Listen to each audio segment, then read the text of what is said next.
located at 9316 South 300 East in Sandy, Utah. The first item on our agenda is item A, and that's the final 2025 legislative update by Charlie Evans, Director of External Relations, and Susan Edwards, Public Engagement. And I'll turn the time over to you too.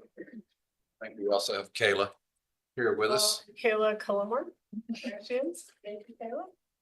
Thank you. We don't have a lot of new information from our last time we reported, but maybe a little bit more in-depth information. And want to invite you guys to stop us anywhere along the way with any questions that you might have. We'll go quickly. And so if you don't ask questions, we feel like you're comfortable with the information that you already have. So we're going to move quickly, but if you have information, if you have questions, don't hesitate to slow us down and ask questions. Okay. Thanks. This is we do this every year to show number of bills that we deal with and have dealt with. And the number continues to go up, although there has been slowing. You're slightly Slow. There were a total of 962 bills in our legislature this year, and we had bill numbers in the House get up into the 600s, which I'd never seen before, and Senate bills get up into the 300s. Very high. Bills that impacted Canyon's school district 197. down by 13 or something from last year or something, but the first time we've seen it go down and yes, that's the first time we've ever seen that number go down in the number of years we've been doing this. And 582 of the 962 bills were passed into law. Okay, this is a list of bills that passed that we supported, and by we I mean Canyon's school district. And I don't feel the need to discuss any of those in particular. Is this the only place we have the cosmetology bill? probably. So I did want to call special attention to that.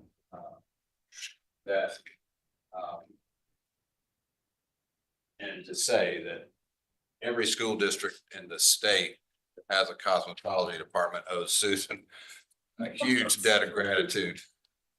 She did some amazing work on that. I wanted to also thank Doug Hallenbach. We took a lot of Doug's time.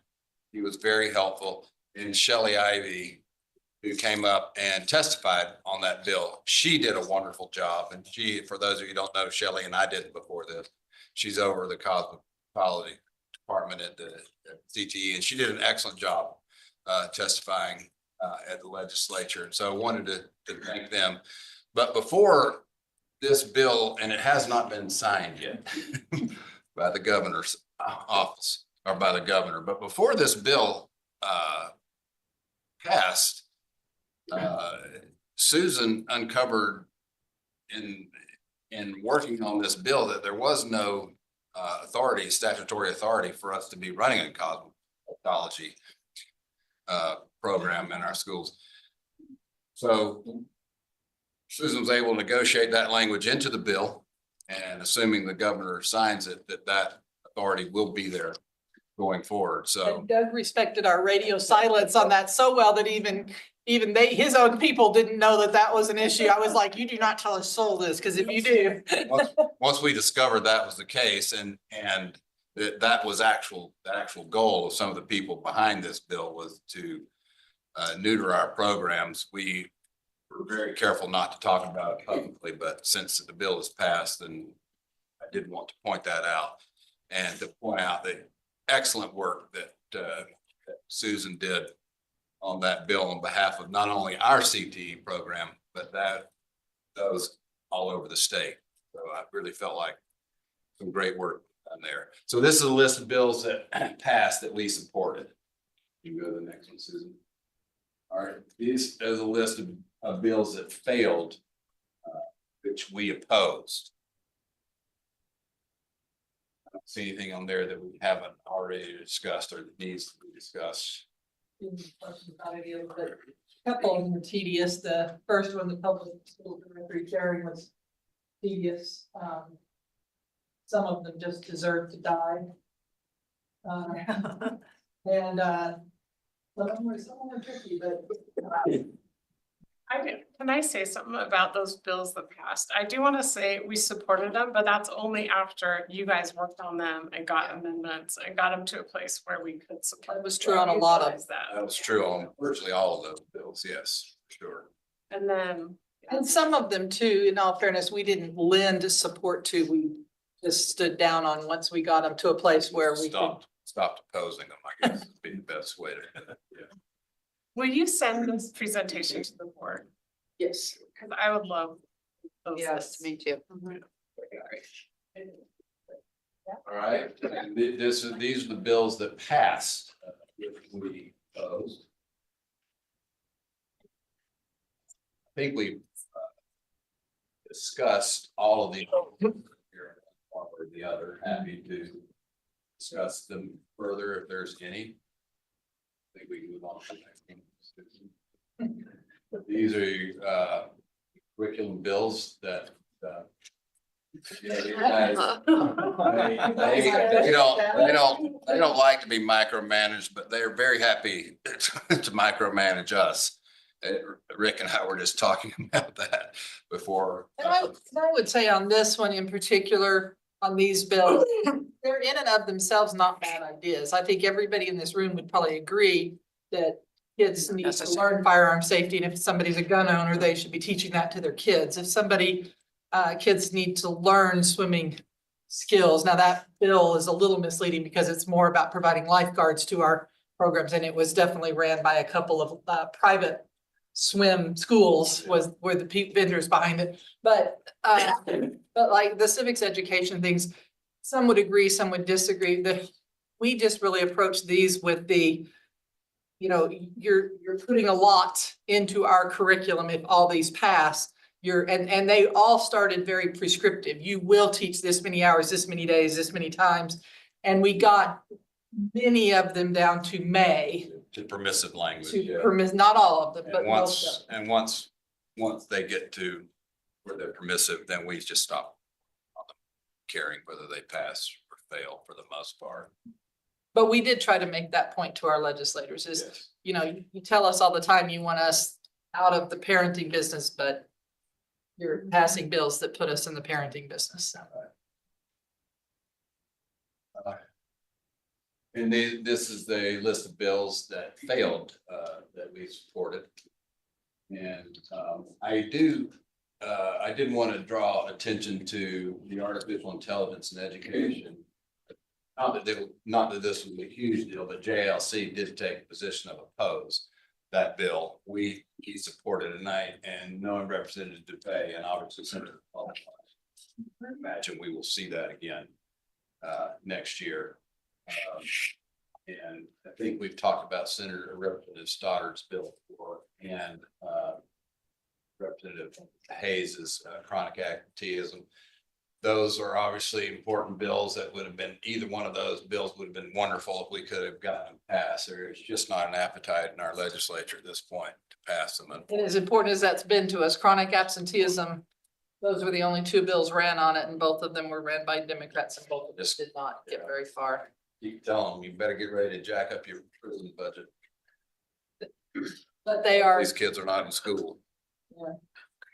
but they tried. They gave, both of those sponsors gave Yes. a very good effort in trying to get the conversation started. Yes. do you think they'll come back? I have hope that they. On these two particular bills, I don't know. I think it will depend on if we can get an appetite someplace in the Republican Party, if we expect it to actually run. Well, as Representative Stoddard took that bill over from a Republican who was somebody that basically was told your bill's dead. So they dropped it, and Representative Stoddard took it up and actually took it quite Yeah. through the process. He did a really good job. And I thought for a while there we were going to get it, but Coming out of committees, he was getting unanimous votes, but, and he had taken it all the way down. He started with some really good points and structure, and he had taken it all the way down to just study this, just study chronic, and still couldn't get it through. So, I'm not gonna spend a lot of time because I think we talked about most of these bills with you guys, but these are the bills that passed that had fiscal impact on us. I think between Leon and us, we've discussed most of them, and I think you guys are aware of the impact that those are going to have on our budget going forward. And this is a lot. So this is where you'll probably appreciate having it sent to you. These are all bills that are mostly just information for you all and for us, for cabinet and for legal and for other people that need to study policy. But these are different bills that passed that we likely, and I will give a big shout out to Nancy Teeny, our former board member, that she went through and she kind of said, all of these would have impact somewhere we need to do something. And so there may be others that we missed, but I think she was pretty thorough because there's Pretty shocked a if she few missed anything. pages of them that we need to at least give it a look and say, how does this impact us? What do we need to do? Do we need to change practice anywhere in what we're doing? So there's a lot of those. So I wanted to pause here. Every year we get asked this question, and so this year we just made a slide out of it. And I just wanted to say, I don't think I need to tell anybody in this room, but just for the sake of clarity, we don't expect anybody to vote with us 100% of the time. If any one of you guys was in the legislature, you guys wouldn't vote with us 100% of the time. And we don't expect that of our legislators. We don't ask them to do that, and they understand that. And so we only put it up here because you guys asked, and it does get an indication. We have an excellent, Susan and I and Kayla make a point to have a good relationship with every legislator, especially those legislators that represent Canyon School District. We have a great delegation of legislators and at the legislature, and some very powerful ones. Some of them have sometimes used that power in ways that we don't really like. But when they use it to our advantage, it's so nice. And so I don't want this to come across as we're trying to point the finger at anybody, because even the people that you see at the bottom of that list were instrumental in some of the successes that we had this year. And I want to make sure that everybody here understands that. I don't see Representative Roberts on here. Yeah. It's it is 58%. 58%. Okay, there he is. Okay. Strong.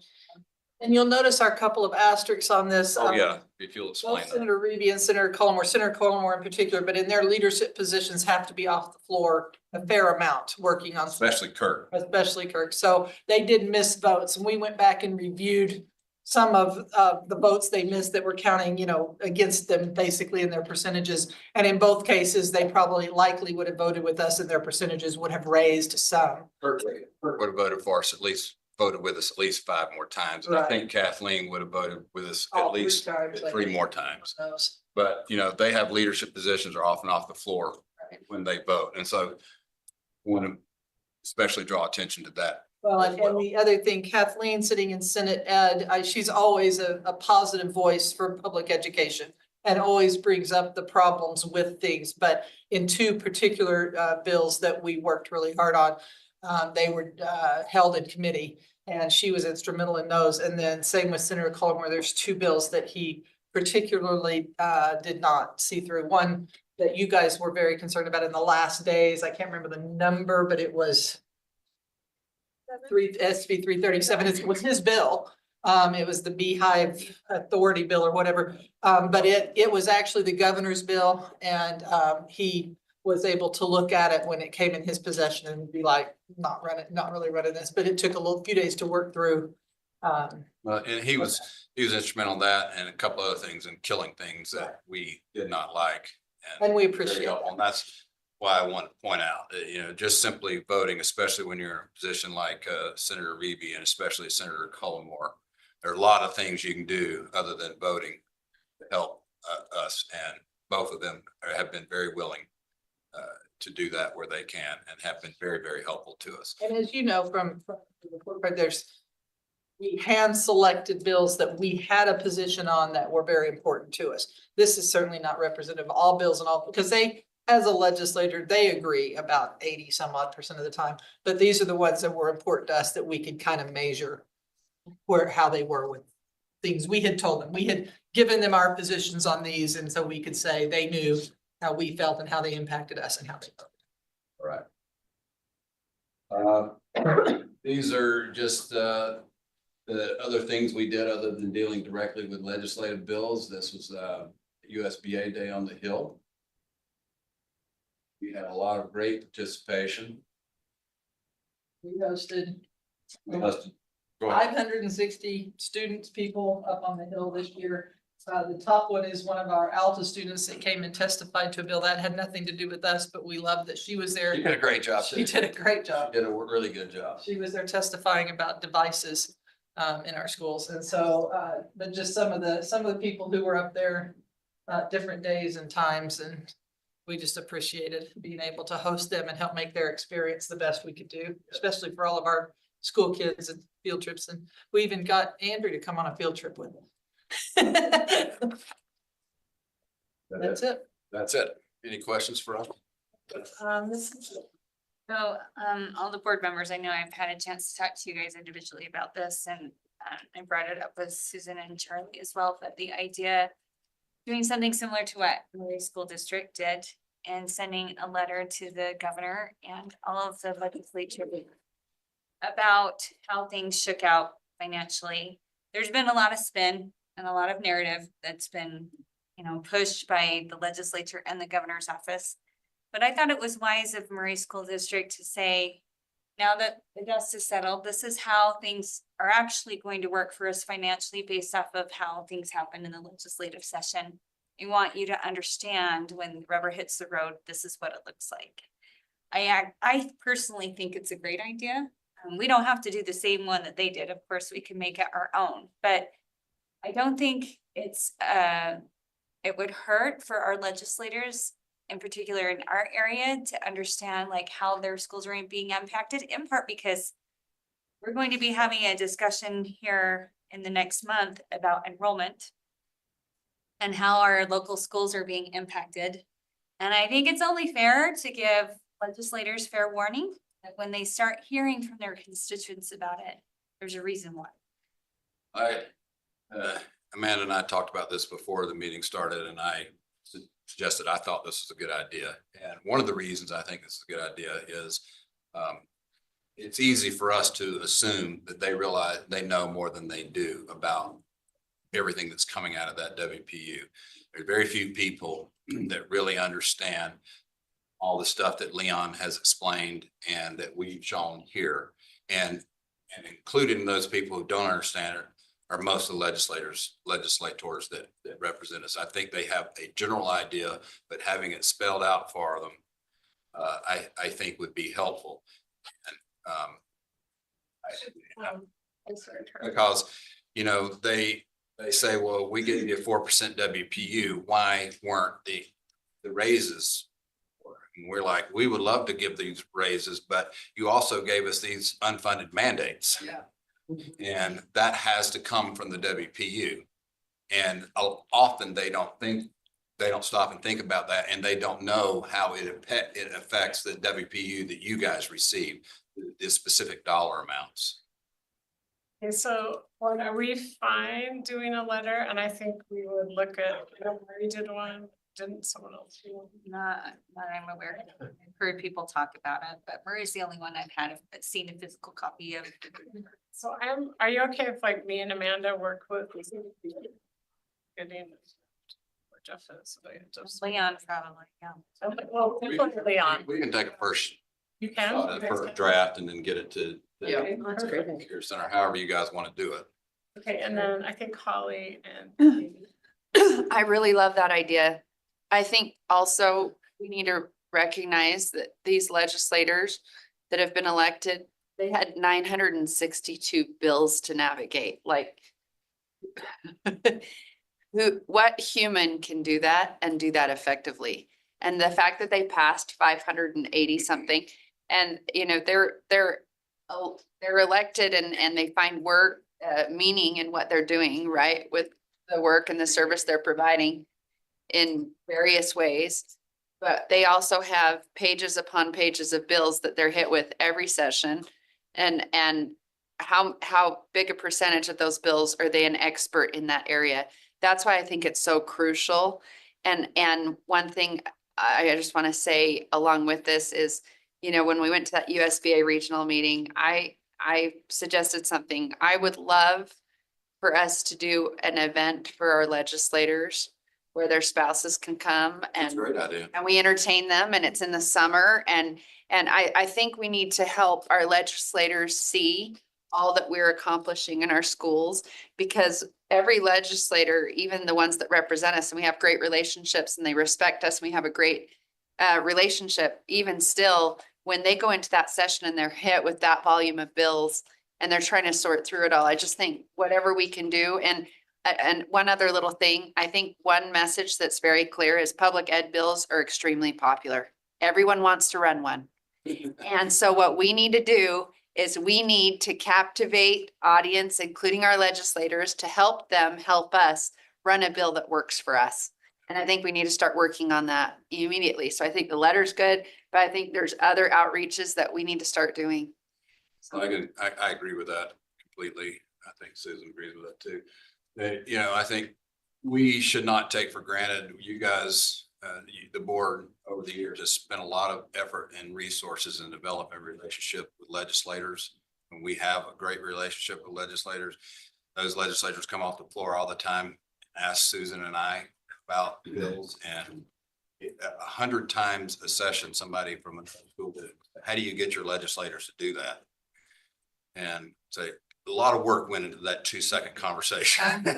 Yeah. A lot of work went into it. And that's a tribute to the priority that you guys have placed on that, going all the way back to the beginning of the school district, and continue to place on it. And we appreciate it. Thank you very much.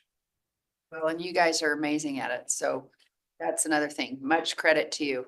So thank you. Okay, Katie, and just remember, anytime we're taking now, we're eating up our time of board roundtable. I'm just. I don't even. Just real, thank you for all the work your team has done. Amazing. It's been a rough session, and so we appreciate that. And then also I think as we write this letter, just showing our gratitude to our legislators, but seeing the emails I got from the ones that represent my area, I just don't understand, you know, how all of those little bills filter down to the local level. So I think it's a great idea. Yes. So, okay, everyone else is in favor, right?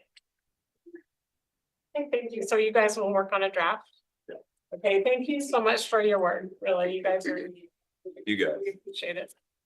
Okay, now we are going to end the meeting in here and go into the superintendent competence for board roundtable. And let's try to hurry.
Okay, welcome everyone to the business meeting of the Canyons Board of Education. Today is March 18th, 2025, and we're meeting at the district office located at 9361 South, 300 East in Sandy, Utah.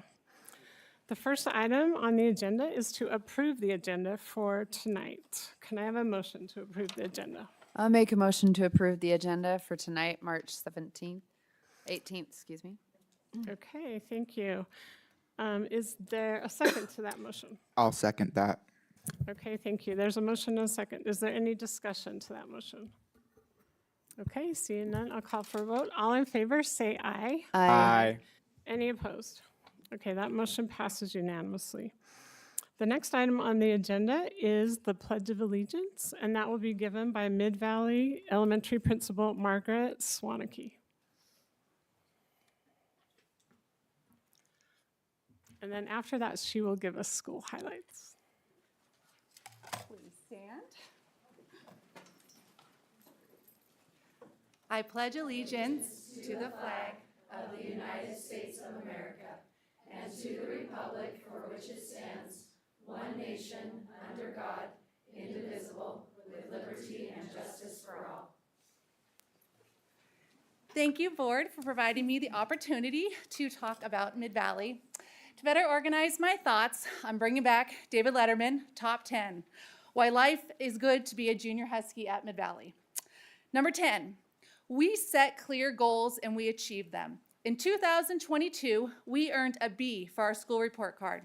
In 2023, Mid-Valley exited from TSI school status. We continue to be near the top on comparing like school reports for RISE and ELA and math, and are at the top for MGP and science in 2024. Number 9, we maintain a positive and collaborative culture with strong teamwork amongst all adults with a shared commitment to student achievement. All adults are supported with their professional growth and continuous improvement through ongoing professional learning and reflection. Number 8, we have a safe and supportive environment that emphasizes emotional and physical safety. My favorite Valentine this year, I brought it, to Principal Swaneke. Thank you for keeping us safe. We foster a welcoming atmosphere where Huskies are valued and supported. Our Huskies build genuine friendships while they develop their student skill. This work could not be done without the leadership and expertise of our wellness team. Number 7, we have a model Spanish dual language immersion program. This fall, we were visited by Secretary Cordona's team as we were told that we are a bright spot of the nation. Our school had done an exemplary job in having heritage and native Spanish speakers be in Mid-Valley's dual language immersion program. We also were told that our Spanish teachers are the best of the best, with high quality instruction and student engagement.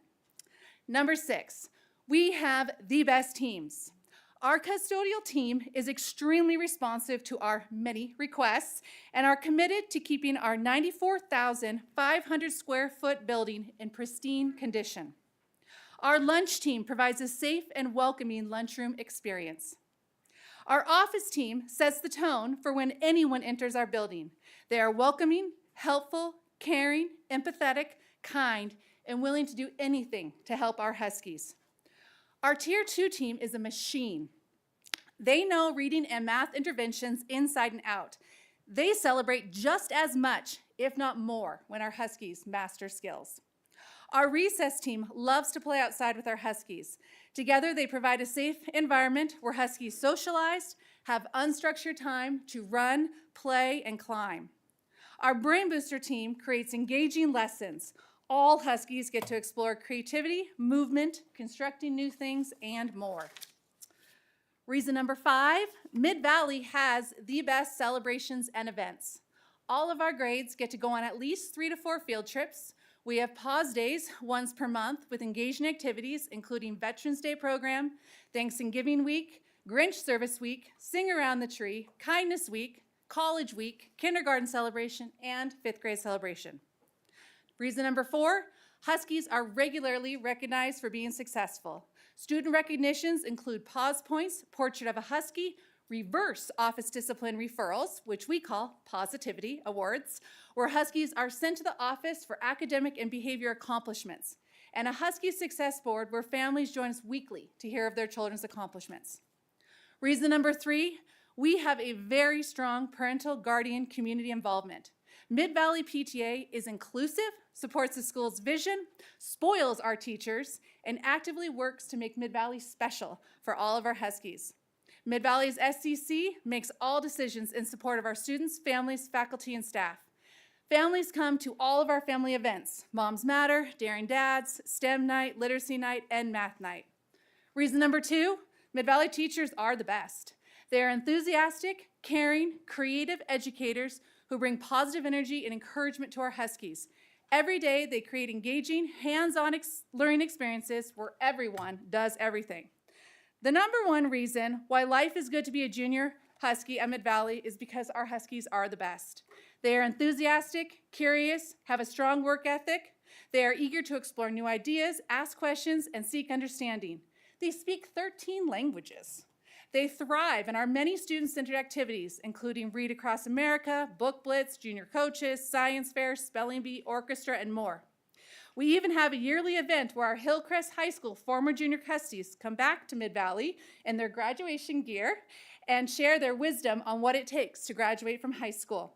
All stakeholders work hard to keep up with our Huskies and to ensure they experience success. Because at Mid-Valley, as we say, junior Husky success.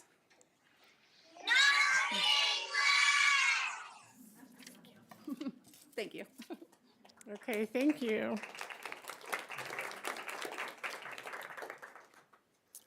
Okay, the next item on our agenda is our Canyon Strong Student Recognitions, and Jeff Haney, Director, and Kirsten Stewart, Associate Director of Communications, will present this. Thank you, President Schill, for this time to recognize the achievements of students and employees in Canyons District who have gone above and beyond in their pursuit of excellence. And those who are mentioned tonight will receive letters of commendation from both the board and the superintendent. I also want to note that I am again wearing my CSDTV pin. The board meeting tonight is being broadcast on CSDTV. It's being produced with the help of students. I believe one James Edel, board member Edel, you may know him. Little bit. Every once in a while you may see him in your house.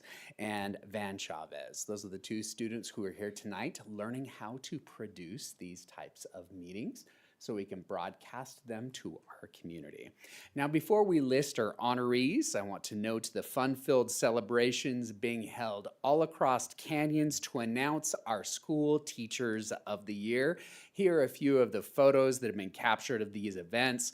We've been featuring these on our social media pages, so please check those out and like and comment on all of those photos of the Teachers of the Year that are being announced in the schools in the Canyon School District. Now, Canyons is unique among school districts in Utah, and then we start our process to pick an overall Teacher of the Year with a public nomination process. And then all of those nominations are forwarded to the schools and programs, and a selection committee made up of the school's principal, an SEC representative, a PTA representative, and a building ESP member sit down, take a look at all the nominations, and take into consideration other factors, and choose one School Teacher of the Year for all of our schools and programs. The Canyons Education Foundation provides gifts and prizes, including a banner to herald these wins at all of our schools. From all of those teachers, we then winnow it down to one overall elementary, middle, and high school Teacher of the Year. And from those 3, we select our overall Teacher of the Year in Canyons District's representative in the State Teacher of the Year selection process. We invite our community to an April 15th ceremony where we'll celebrate all of our Teachers of the Year from the 50 schools and programs in the Canyon School District, and then honor our overall Teacher of the Year. That event will be at Midvale Middle School, a reception to honor our Teachers of the Year. It's at 6:15, and the ceremony in the auditorium will start at 7 o'clock. We would love to see the entire community there to cheer all of our teachers. Now, our first honorees tonight are the Canyon Strong teams who competed last Saturday at the Maverick Center at the Utah First Robotics Regional Competition. And I talk about wired for success in science, technology, engineering, and mathematics. A lot of the topics that we were focusing on just a few moments ago when we were talking about our new Innovation Center, which will be housed at the former regional headquarters of eBay. Now, congratulations to Hillcrest High Husky Robotics Program. They snagged the Impact Award. That's the most prestigious award given at the competition. Now, with the win, they secured a spot at the World Championships in Houston in April. Congratulations to the Huskies. Alta High School, their team, Icarus Innovated, won the Team Sustainability Award, and they are gearing up to compete again this month for their shot at Worlds. Teams from Jordan and Corner Canyon also competed on Saturday. Congratulations to all of our teams who were there to compete, and congratulations again to Hillcrest and Alta for winning those awards at the end of the competition. We also want to congratulate Brighton High teacher Kristen Reuter, who is the Utah finalist for the 2025 Presidential Award for Excellence in Mathematics and Science Teaching. This is a prestigious award. It recognizes her contributions as a teacher of math. The National Selection Committee is the next group to review her application, and the results of the next round of judging will be announced by the White House. Now, congratulations to Ms. Reuter, and we wish her much luck in the next round of judging and the consideration process. Our next honorees are the students who make up Brighton High School's Model UN team. The Bengals have once again brought home top honors from the International High School Model United Nations Conference that's held in New York. In all, 20 Brighton students attended the conference, and this conference is regularly attended by about 3,500 students from 72 countries. Model UN students step into the shoes of delegates at the UN. They simulate UN committees, they learn about diplomacy, international relations, and current world issues. Brighton's team, representing Costa Rica, took first place in preparation and research. They beat a lot of elite prep schools and private schools from around the country and even around the world to earn that recognition. So congratulations to the Bengals. Two Brighton students represented Somalia on the Security Council, and this is an opportunity reserved for top competitors, and they took first place in this specialized committee. Now, this conference was headlined by former President Joe Biden, who took questions from our students, and a Brighton student and the team's advisor, Mr. Hodges, were invited to a private meeting and a photo opportunity with the former president. So congratulations to the Bengals, and we are so glad they got this opportunity. Next up, we wrap up our Canyon Strong recognitions by celebrating a recent major award won by Corner Canyon High School's wrestling and baseball coach, Jeff Ure. At the recent Utah Society of Health and Physical Educators, or SHAPE, this is a conference for PE and health educators and coaches, Coach Ure was named the SHAPE Utah Teacher of the Year for Athletics and Coaching. Coach Ure has led the Corner Canyon boys wrestling team since the school opened in 2013 and has coached Charger baseball since 2018. He's a former professional athlete himself. He was drafted by the Milwaukee Brewers in 1998. So congratulations to Coach Ure for winning the Utah SHAPE Teacher of the Year Award. And as we wrap up today's recognitions, we want to bid much luck to Andy Marcus. He's the AFM at Draper Park Middle School. He is one of 5 finalists for the National Education Support Professional of the Year Award, which is given each year by the NEA. It will be announced this weekend. So we have a 1 in 5 shot of having the National ESP of the Year. Much luck to Andy, and we will keep the whole entire community apprised when they do announce the winner. So good luck to him, and we hope that he brings home the national honor to Canyons and to Draper Park Middle. So President Schill, it's no secret that the board and the administration think the very best in public education can be found here in Canyons District. We thank our Canyon Strong students and our employees for all they do to make Canyons a district of champions, a district of future diplomats and ambassadors, a district of scientists, inventors, and educators of the next generation of thinkers, leaders, and innovators. And hopefully in just a few days, we'll have a national winner among our ranks as well. So thank you so much for the time for recognitions, and we turn the time back to you. Okay, thank you, Mr. Haney. So we have now come to the patron comment portion of our meeting. The board often designates time in meetings to listen to the patrons of the district. Patron comment time is limited to residents and taxpayers of Canyons District, students and parents of students, and current employees of the district. Patrons may provide board members with written documents. These documents must be submitted to the board secretary, she's right over there, at the meeting, or emailed to the Office of Public Communications by noon of the day following the board meeting. Tonight, individuals will be given 3 minutes, and those representing groups will be given 5 minutes. Comments made during patron comment time are part of the public record. It is the board's practice to listen and take notes during patron comments. The Board of Education does not discuss matters that are not on the meeting's agenda, nor engage in public comment on individual students to protect their privacy or employee issues. If a patron wants to comment on a district's employee's character, professional competence, or mental or physical health, the board requests that those comments be submitted to the board in writing. However, if the patron determines to verbally comment on those personal issues, the comments need to be civil and refrain from personal attacks, insults, and defamatory or slanderous comments about an individual. The Board of Education values input on all sides of issues. To maintain decorum and respect, we ask that those in attendance refrain from applause or other types of demonstrations during the patron comment time, as well as throughout the meeting. Comments must be age-appropriate, considering children who may be present or viewing online. And please, no speaking out of order.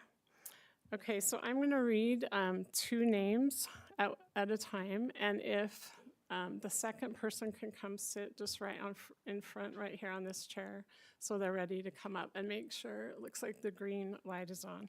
Then also the secretary has a timer and a buzzer will go off. Sometimes when you're speaking, it's hard to hear, so just kind of be aware of that. Okay, the first person we have is Bryn Whitchurch, and then Liz Jenkins. So if Liz can come up here, and then also if I say your name wrong, please correct me when you come up to the microphone. Didn't expect to be first. Okay, my name's Bryn Whitchurch, and I have 3 children in the Canyon School District, 1 in high school, 1 in middle school, and 1 in elementary school. I'm here to speak tonight on my feelings with Chromebooks and Chromebook safety. My children have had many issues with Chromebooks over the last few years, and I have expressed those concerns both to my children's schools and to the district leaders as well. I do appreciate over the last couple years that the district has implemented the Family Connections technology portal and given us as parents an opportunity to choose the restriction level on my kids' Chromebooks. So for my high schooler and middle schooler, both of their Chromebooks are set to the highest restriction level possible. And unfortunately, I'm here to tell you tonight that even with that highest restriction level, they have been able to access very questionable material on their Chromebooks. In our home, my husband and I have made the decision to limit the number of screen time hours that our kids are allowed to have. We limit their websites and the apps that they have access to. It is a constant battle to keep our kids away from all the dangers that exist online, the bullying, gaming, online predators, pornography, etc. We can go on and on and on. So we do this at home by restricting their access on the computers, our televisions, their phones, even our Wi-Fi network. And I realize it does sound very extreme, but it's just what we've decided to do in our home to keep our kids safe. So unfortunately, it's frustrating to do all of that work at home and then send the kids to school with their Chromebook and they're able to access those materials online on the Chromebook. And like I mentioned before, we have it set to the highest restriction level, and even with that level of restriction, my children have accessed gaming websites, social sites, search engines, and yes, even pornography, even with the highest restriction level. So unfortunately, when I've expressed my concerns to the schools, the response I get is that Chromebooks are just part of the curriculum and there's nothing that we can do. I don't love that we put a Chromebook in front of their eyes all day. We make them put their cell phones in the backpack and yet we give them the Chromebook.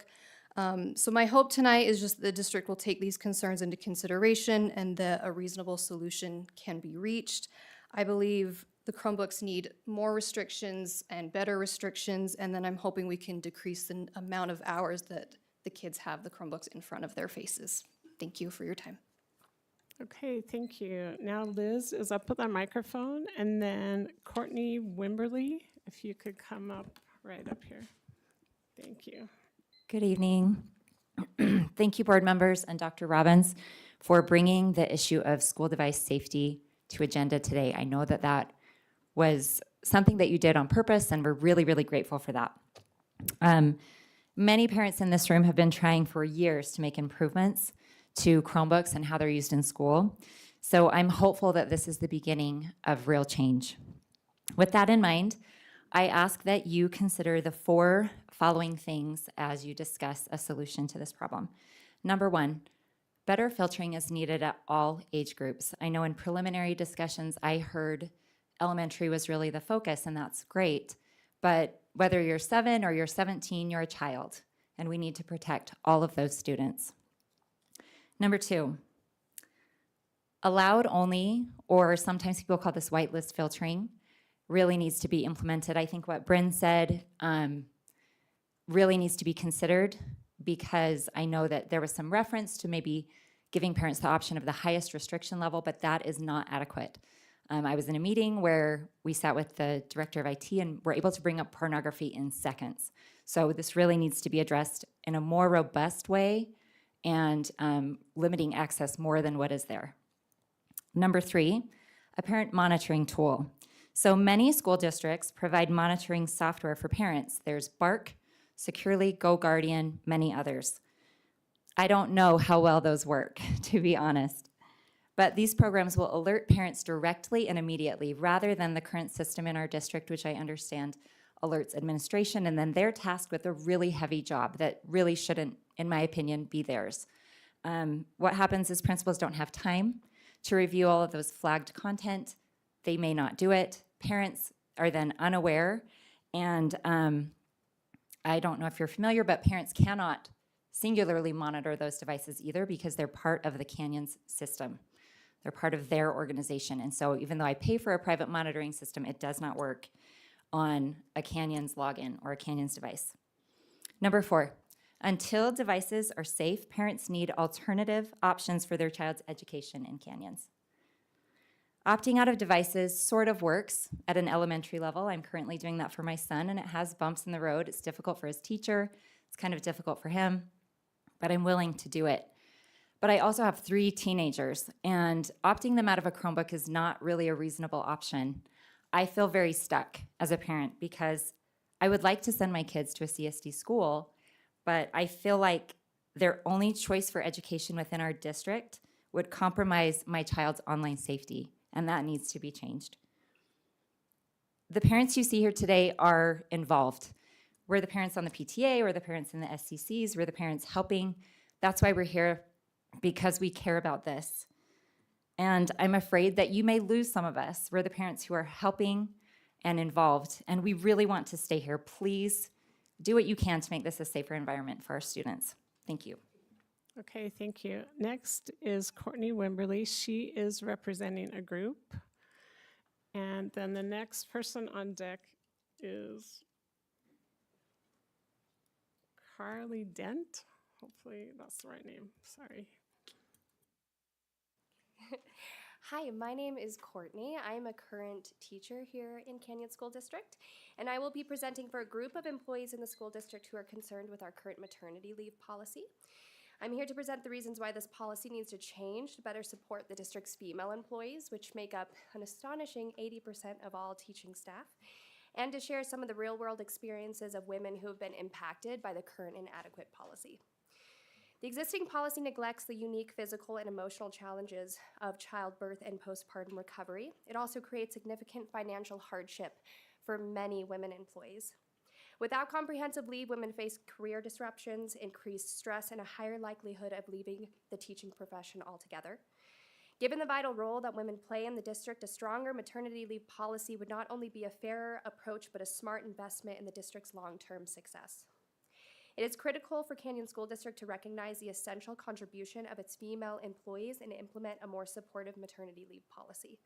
This should include extending the amount of paid leave, offering flexible work arrangements, ensuring adequate time for nursing or pumping, funding better long-term subs, and providing the support needed for mothers to thrive both professionally and personally. Additionally, the issue of child safety must be addressed. Teachers work in environments with high exposure to illness, putting their newborns at higher risk of infections. As a kindergarten teacher, I can tell you, these kids need to wash their hands a little bit better. As I researched the current policy, compared it to others, and spoke with women who have experienced the policy themselves, I was shocked by how many had negative encounters with the current policy. Many teachers reached out to me after hearing about my efforts to open a dialogue on the issue, and in fact, over 90% of the people I talked to, men and women included, experienced negative situations regarding the current policy. Many women have been unfairly denied maternity leave due to unclear policies, forced to split leave between multiple children, or even denied leave for adopted children. Some face harsh criticism from administrators for taking time to pump or asking for extra time to recover after childbirth. Others have been expected to work through their 6 weeks of leave or face uncomfortable consequences from admin at a time meant for healing and bonding with their new child. Countless women share that 6 weeks is simply not enough time to heal, and the pressure to return too soon makes breastfeeding even more difficult. Many women feel that they are forced to choose between their careers and their families because the very system they work for fails to prioritize parenthood. This is especially heartbreaking given that our entire careers are dedicated to supporting and nurturing the youngest members of families. The disconnect is painful. How can we be expected to care for others' children yet be denied the support to care for our own during a vulnerable time of postpartum recovery? And the overwhelming consensus among the female employees is that the current policy does not meet their needs. If Canyon School District seeks to attract families to its school, it should also strengthen policies that support and empower its female employees to have families of their own. By offering better maternity leave, the district can ensure that women are supported as they raise children who will eventually attend the very same schools that their mothers work at. As a district that claims to be the top in Utah, you have the resources and the ability to provide better support for your female workforce. Now it's time to move beyond the minimum. We urge Canyon School District to lead by example and enhance its maternity leave policies, setting a standard for other districts to follow. A petition is currently circulating within the school district advocating for a change to the existing policy, and this petition will be presented to the leadership of Canyon School District in the near future for their consideration. Thank you so much for your time. Okay, thank you. Now Carly is up with a microphone, and then Lindsay Knudsen, if you could come up. And she is representing herself. Yes. Hi, my name is Carly Dent. I am both a parent of children in CSD and a CSD employee. Today, I want to address a serious issue, Chromebooks in the classroom. While technology has the potential to enhance education, it also introduces significant risks that we cannot ignore. First, the availability of inappropriate content. Despite filters CSD has in place, students can easily access inappropriate, harmful material that can have lasting effects. Just recently, a parent demonstrated how her child's school-issued Chromebook connected to CSD's Wi-Fi while on school campus provided access to explicit pornography. I have tested my own child's device as well, and with a simple search of anime girl, found disturbing content including images of nudity and bondage. Children are naturally curious, and while parents do their best to educate them, the reality is that young minds are vulnerable. The current CSD filtering system is failing, and students are just a few clicks away from exposure to material that has no place in a school setting. Second, the inadequacy of content filtering. While CSD claims to have safeguards in place, they are clearly ineffective and cannot always differentiate between a search that is harmless, but also carries underlying sexual connotations.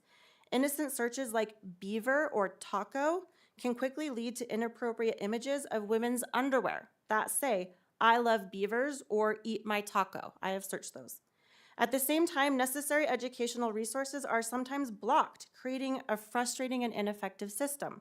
Students looking for actual information or images can access inappropriate content, and students looking for distractions can easily bypass weak filters, and those who genuinely want to learn are hindered. Third, the issue of distraction. Chromebooks are not just being used for education, they have become a hub for video games, social media, and streaming services. I have personally seen students playing first-person shooter games at school. Given the concerns about school violence, why is this even possible? I also hear about students watching sporting events during class, like the MLB draft or a BYU basketball game. This is not why we send our kids to school. Students are losing valuable class time because these devices offer endless digital distractions. We must ask, are Chromebooks truly enhancing education, or are they simply an unchecked source of entertainment? We must act Canyons District. We must implement stronger filtering systems like a whitelist or an allow list that effectively protect our students. We must implement better parent monitoring tools like Securely or Bark, so parents can rest assured that the district is keeping children safe on Chromebooks. Technology should be a tool, not a distraction.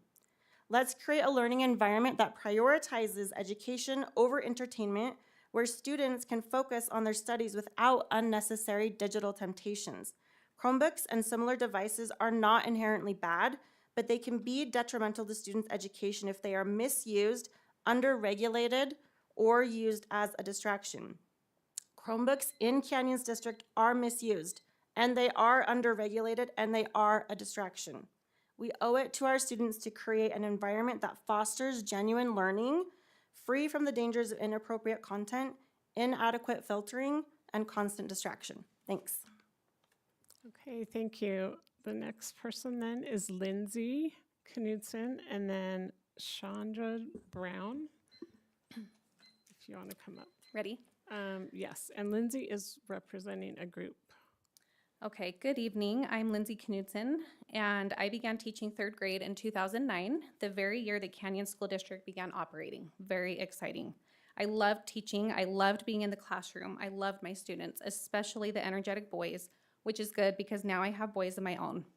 I stopped teaching so that I could focus on my own young children, but continued to do private tutoring for years after, specifically or in Gillingham-based methods for kids with dyslexia and also study skills and homework help through secondary. By the time my oldest went to kindergarten in 2017, I didn't even think twice about sending him to our neighborhood school in Canyon School District. After all, I had been in the thick of teaching just several years prior and believed it was a great place for learning and exploration for these young kids.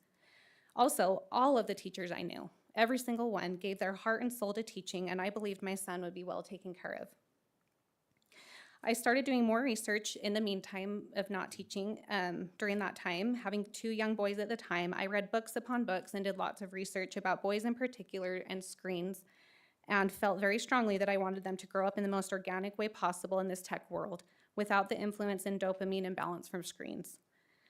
When I found out that my son was spending a significant amount of his kindergarten time doing Lexia on the iPads, I was frankly shocked. I couldn't believe that the district I left several years before transitioned to something that I didn't even recognize. In fact, I would not have been okay with the implementation of those programs. If I was a teacher, I would have been willing to lose my job over it because of the research I've done. Lexia caused a significant anxiety for him, so I respectfully asked him to be exempt from the iPad. His young, cute, excited kindergarten teacher was baffled. She had been promised that this was the latest and greatest program that would teach these kids how to read. It's hard enough keeping this technology away from my kids at home, the gaming in particular, and then we send them to school to game. And I was told, well, it's educational. It doesn't matter. The dopamine's the same. They're getting their dopamine hits from this educational tech, these apps, and it's causing a lot of problems. I ended up pulling my kids out of the district and sending them to a charter school a low-tech charter school for a few years. We're now back at Canyons District. We wanted them to be able to go to school with their friends and people in their community. What I saw immediately in my children was concerning. Their shift and attitude towards learning changed. They went from loving to learn to merely tolerating it. This is deeply sad. Education in Canyon School District has gotten less engaging and less exciting. It's harder and harder for teachers to keep kids on track. And I realize teachers are competing with the way kids are being raised as well. As someone who's spent countless hours researching curriculum content and the use of Chromebooks in schools, I can tell you that the research is clear. These devices are not helping our kids long term. I've spoken with teachers, principals, and district administrators, and while I know that the intention is good, the reality is that the tech-heavy approach is not working. It creates more behavioral problems, distractions, and even exposure to inappropriate content. Scores are not rising. Our kids are floundering. They're not okay. Anxiety's through the roof. Sorry. I stand here today as a concerned parent, and I know I'm not alone in saying that I do not want my young children to learn from screens. While technology has its place, and there are certainly benefits to its integration, I believe the classroom should remain a space for real human interaction, critical thinking, and hands-on learning, with limited, appropriate screen time. Children need face-to-face connections with their teachers, their peers, and the material that they are engaging with. I don't want my kids gaming at school, period. Especially elementary aged. We want our children to experience the rich, well-rounded education that has worked for generations, an education that fosters creativity, curiosity, and deep understanding, not one driven by screens and apps.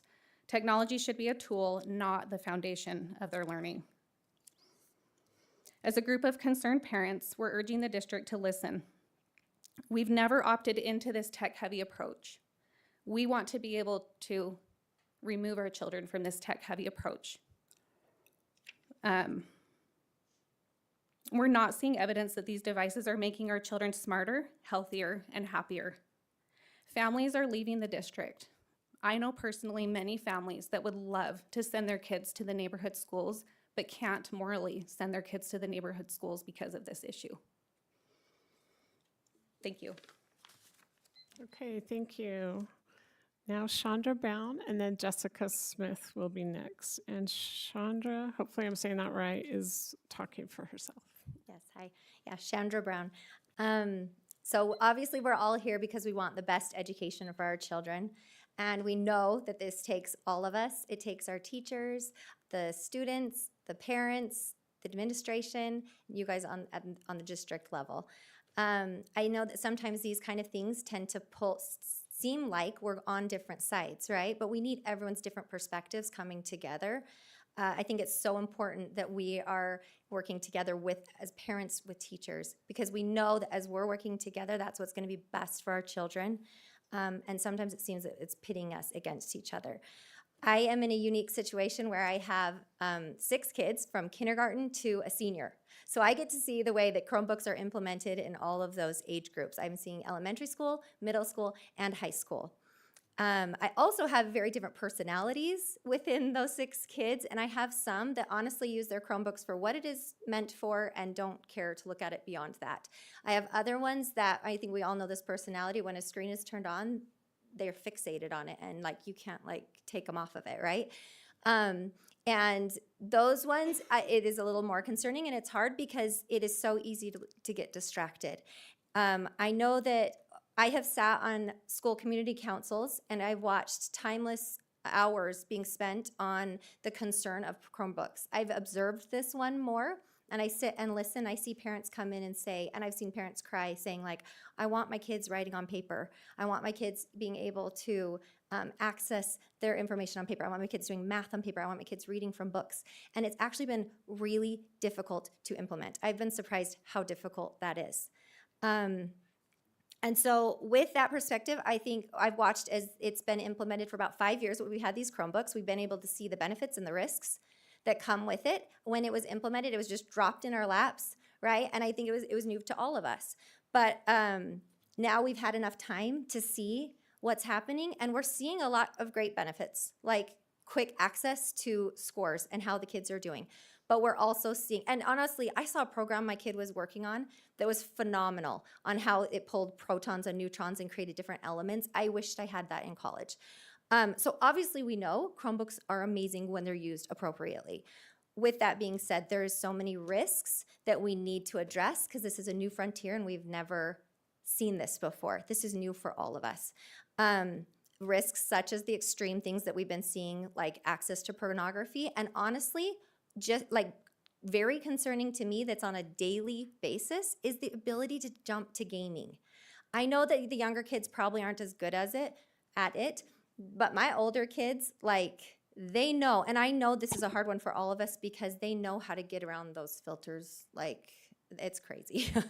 But they can jump to gaming in a split second. And I think the hardest thing, oh, I didn't time this. But the hardest thing is that that when they get bored or distracted or something's a little bit difficult, they can jump to that game in a split second. And so I just hope that we can use this as a tool, but implement protections for our children that help to protect our kids and create the best education possible that we all want for our kids. Thank you. Okay, thank you. Now Jessica Smith, and then on deck we have Emily Ord. Good evening. If I had wanted a Chromebook-centric curriculum for my children, I would have enrolled them in Canyon's Virtual Academy. I deeply value our teachers and hold them in the highest regard. I want my children to learn from them because teachers should always come before technology. Despite my children being on the highest level of restrictions, they remain vulnerable to pornography and are unable to complete their schoolwork. In my view, the highest restriction is not a viable solution. For years, the district has acknowledged that the issue of pornography being accessed on school-issued devices is very concerning. Yet despite this repeated acknowledgement, it's clear that the district is unable to effectively manage these devices. How many children have to be innocently exposed to sexual content? And even worse, how many are now struggling with addiction to it? I often use the analogy of someone being on fire. You don't just walk by and say, oh, that's concerning. You act. You help get that person out of danger, even if it's just one person. But as a district, you are literally walking by our children, watching them burn, and saying, that's concerning. You have known about this issue for years, yet nothing has changed. It is time for the district to stop merely stating that it's concerning and start taking a real decisive action to protect our children. It's clear that we need a major upgrade to our filtering system. An allowed list would be far more effective. We also need to ensure that our younger children, grades K through 5, use paper and pencils with age-appropriate computer classes. There is absolutely no reason why they should have access to the internet at such a young age. How is it that my 3rd grader has more access to the internet than my 40-year-old husband does at work? Shouldn't happen. Middle school should have Chromebooks available only as a classroom set, used only when necessary, and certainly not for math. I've sat with 2 of my children now and attempted to create a parallelogram on that teeny tiny screen on the teeny tiny graph paper. It is absolutely absurd. High school students should have more responsibility to manage their own devices, but this needs to be a progression that's appropriate for their age. Again, K through 5 students do not need Chromebooks. This is about using best practices, granting access only when necessary, and continually evaluating and improving the system. Let's not forget that we didn't always have one-to-one devices in our schools. Since their introduction, Chromebooks have shown no measurable positive impact on learning. Test scores have not improved, and continued commitment to them just isn't justified by the data. Studies have shown that children who spend more time on screens exhibit higher rates of poor behavior. At my child's elementary school, we've seen this firsthand. Behaviors have worsened significantly. Students have thrown rocks through windows, stabbed their Chromebooks with scissors, run away from school, and engaged in violent behaviors such as kicking, hitting, strangling, and harming both students and staff. We've even had to clear classrooms because of these outbursts. This is not an environment conducive to learning. Furthermore, let's not overlook the fact that enrollment in our district has declined. It is both naive and irresponsible to believe that none of this is connected to the Chromebook-centric curriculum. It's time to reconsider the impact these devices are having on our children, and and on the quality of their education. It seems like common sense to reevaluate the effectiveness of Chromebooks. If they're not yielding positive results, it's time to change course. I ask that you take immediate and meaningful action to protect our children and improve their education experience. Thank you. Okay, thank you.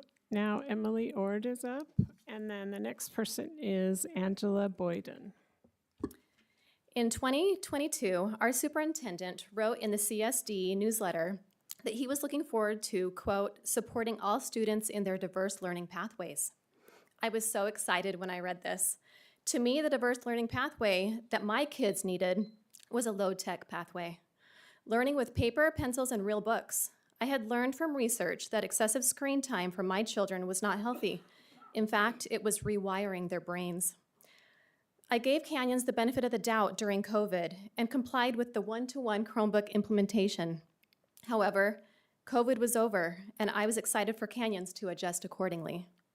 In the summer of 2022, I met with the superintendent several times. We discussed the effects of excessive screen time, and I gave him a copy of Glow Kids. We discussed solutions such as having at least one class per grade in elementary schools where children would use traditional learning materials and have limited computer use. The families who wanted this, quote, low-tech learning pathway would be served, and the teachers could plan accordingly. At this time, I started serving on the SEC at Draper Park Middle School and served there for 4 years. We had multiple discussions of what the proper Chromebook usage was for a middle schooler. What if we had carols to store the computers at school, how they were initially intended to be used? What if there was one team that was low-tech, computers only used for learning computer skills, no internet access? What if we sent out a survey to parents asking them what they thought was appropriate Chromebook usage? None of these solutions were accepted. At this time, I personally had requested that my sixth grader be given paper homework, especially for math class. This would have been so beneficial, allowing less distractions, would have caused him to show his work rather than resubmitting assignments and guessing the correct answers multiple times. A much better learning pathway for our family. This request was rejected. In the fall of 2023, I was made aware that the filters at the middle school were inadequate. I made a presentation to the SEC where the principal, a member of this school board, and a district IT employee were present. As Carly already referenced, I explained that a simple search of girl anime could retrieve explicit pictures of naked women and 2 men undressing each other in less than 10 clicks. As I displayed the images on the table, the council uncomfortably asked me to remove them. After this meeting, nothing was changed with the filters. I, along with many other parents, have brought concerns regarding appropriate Chromebook usage to the administrators and district members for several years now, and we've also presented solutions. I believe that you, the board members, understand there are problems that need to be solved. However, I also understand the district gets funding for using certain software programs, certain state funding for certain software programs, and the district has filtering contracts. Perhaps it's time to reprioritize our children's health and safety and opt out of these increasing amounts of programs and get out of these contracts. Perhaps consider them a sunk cost, similar to second steps. Our superintendent's goal was to support all learning pathways. What if my child's best pathway is with a pencil and paper? My sixth grader is now a 6-foot-tall ninth grader. The simple request for paper and pencil accommodation was never made. The time is now for Canyons to be bold. Make bold moves, do what is best for our children, for all types of learners. Canyons has a big opportunity here to be a leader in Utah. Please keep the quality of our children's education high, and please keep our children safe. Thank you. Okay, thank you. So next we have Angela at the microphone, and then Nancy Nichols will be the next speaker. Is she here? Oh, okay, great. Hi, I have a degree in biology, a master's in education, and I taught in the public schools for close to 10 years. First and foremost, we are here for the kids. I taught for the kids. I'm a parent 100% for my kids. Let's help the children get the best quality and the safest education because we can. Let's all agree we are here for the kids. The virtual world is a very different and, dare I say, unexplored, scary world. Teaching our children to enter this world must be approached similarly as you would to give a child to food. Just as you feed a child liquids before solids, we must correctly and slowly introduce the students into the virtual world, educating them to the appropriate material at the appropriate time. Now tell me, why do we have Chromebooks assigned to each child when the National Center on Sexual Exploitation included Chromebooks on its dirty dozen list as lacking adequate safety measures, claiming its deficiency allowed children to access explicit content on school-issued devices? We are quickly learning this content even on the highest restriction, to which I would argue most parents are unaware they must request. Even on the highest Chromebook restriction, students can find explicit material in 3 clicks, and they can share it to anyone. So while you may be saying, oh, that's not my child wouldn't do that, they may get it from someone else who does. I ask you, do parents know? Have we adequately informed them? Have they consented to this form of education? And I am just learning today, as I've spoken to some educators, they don't even know that this is an issue. Screens trigger different areas of the brain, and many argue less areas of the brain, whereas doing work on paper or reading a book triggers more areas and is proven to endure a longer-term memory base. Math on screens is now gamified, spiking dopamine, weakening emotional regulation and impulse control. While some may say, we love the quick test results the program gives us, that is exactly the problem. We are taking away any opportunity for the students to be patient, self-regulate, mull over answers and wait for results, or possibly look to others for methods of solving, readdressing the math problems, discussing with a peer how they approach the math problem, talking with the teacher through the problem. We just took all of those learning opportunities away with these screens. This usage is for a later time in the student's life, but not at age 7, and in some cases earlier. While I personally would advocate to get screens out of the kindergarten through 3rd grade, I will settle for simple filter improvements. But until then, I have an essential responsibility to keep my kids safe from the dangers Chromebooks are presenting them at this time. I have children from the ages of 26 down to 8, and I have had all experiences from paper and pencil down to Chromebook usage, which now I've opted my youngers out of. We can all advocate for a safer and higher quality on this team that we all are a part of. Thank you. Okay, thank you. Now Nancy Nichols, and then Jessica Anderson will be the next one. I am Nancy Nichols. I am the mother of 10 children, my youngest 3 who are in the district right now. I'm grateful for the amazing teachers my children have had and currently have in the district. Aside from the access of inappropriate things on a Chromebook, which the district denies responsibility for in their registration materials, in and of itself alone is a reason not to have students on them. I have never been pleased with students being forced onto Chromebooks at the time of COVID. We were told by the district that they would only be on them during the time of COVID. As far as I know, we are not still dealing with this, correct? If not, you can have someone from the district contact me to tell me otherwise. My children have been in the public schools for 29 years, 9.5 in the Canyons district, and I will say that education has declined during that time. My older children received a much better education and learned so much more than my younger children have. My older children did better in school than my younger children are doing now. One of my children has requested that I ask that their assignments be on paper instead of Chromebooks. We as parents have talked to administrators asking that children who desire to receive paper assignments receive them, only to be told that it would cost too much or be too much work. How many years previous to COVID were students taught that way without those complaints? I have documented statistics for my child on the difference Chromebooks have made. One of my children had the blessing of having an amazing fifth grade teacher during COVID who was retiring that year and refused to put her students on Chromebooks, but instead had them do packets and read books. My child's reading score increased by 300 points during that time. When that child entered middle school and was forced onto a Chromebook, their reading scores dropped and continued to drop at the beginning of each school year after the summers we had them reading books. My younger children who are forced to be on Chromebooks have much more difficulty focusing than my older children did.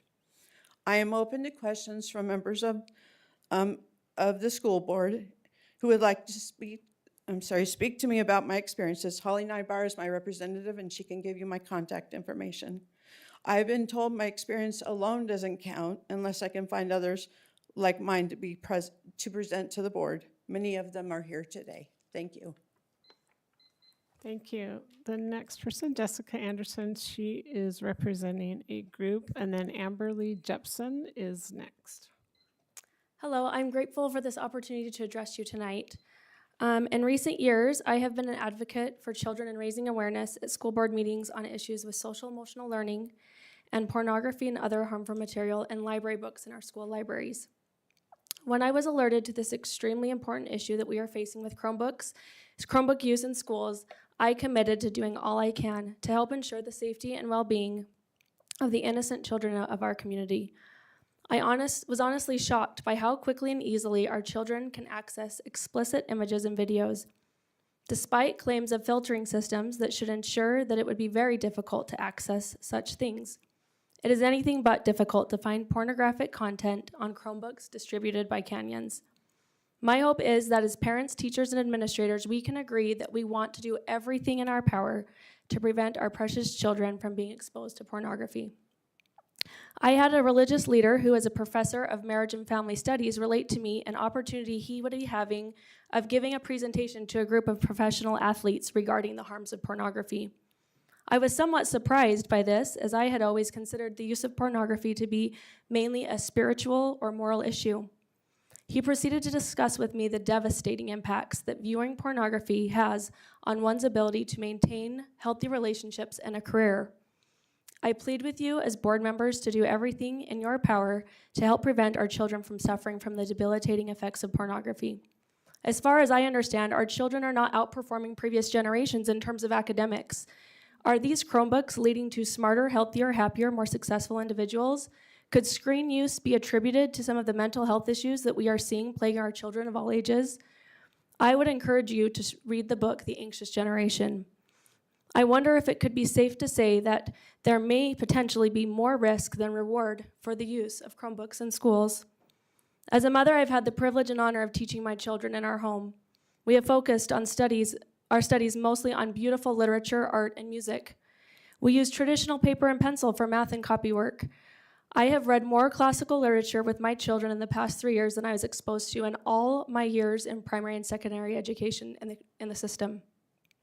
Works such as Tale of Two Cities, Little Lord Fauntleroy, and Robinson Crusoe have expanded my mind and changed my heart and hopefully the minds and hearts of my children. I can confidently say that I truly believe that our children will be better off the screens and out in nature reading beautiful books with tangible pages and writing stories, poems, and notes in neat cursive. What evidence do we have that all of the money we are spending on these devices in schools is resulting in more intelligent, well-rounded contributing members of our communities? Please consider that it may be possible that our children would thrive being off Chromebooks in school. Please ensure that at least those who want to opt out of Chromebooks and opt for what we have been doing for generations have the ability to do so. If Joan of Arc didn't need a Chromebook to change the world, neither do we. Thank you. Okay, thank you. Now Amberly Jepson and then Lene Larson. Wait, is that right? Or did are you Amberly? I'm Amberly. Okay. I just jumped up. Okay, perfect. I'm here to speak to this digital safety, like lots of people have before me. My creative mind this past week, as thinking about this topic and how my world converges on lots of different things, just had this idea, and I just wanted to kind of go with it today. I have kids that range from age 21 years old to 6 years old. So I have raised two almost, I guess, Gen Z kids.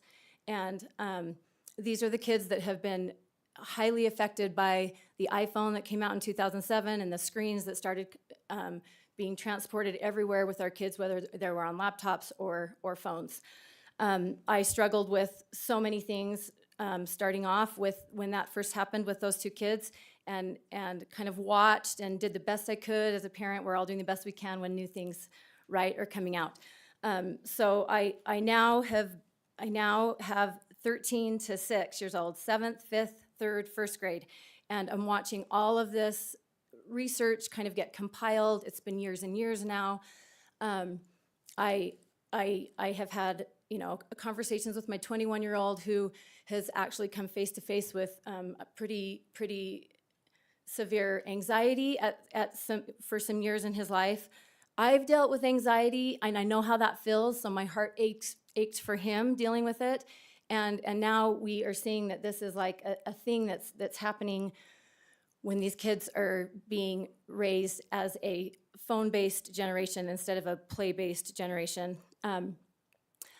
I have had conversations with my 13-year-old daughter who chose a topic in her ELA class of speaking about how screens affect your emotional, mental, psychological health, and I helped her do some research about that. And at the same time as a group of good friends were all reading this book together, The Anxious Generation, that Jessica actually just cited. I didn't know she was gonna prep that for me right now.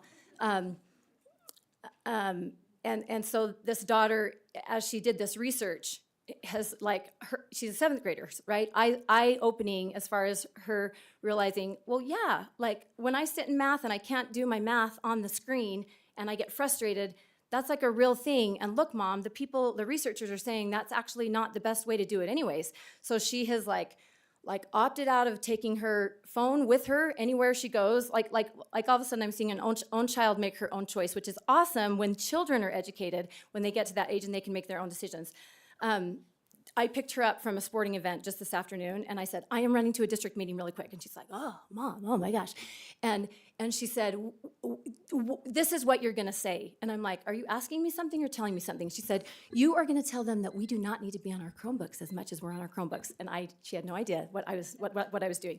So this was my idea.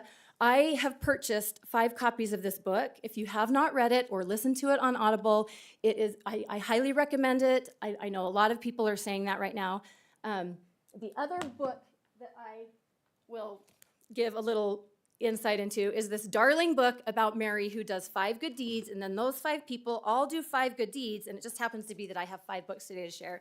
And at the end, in 16 days, 30,517,578,125 people have been touched from the impact of sharing information that we believe strongly in.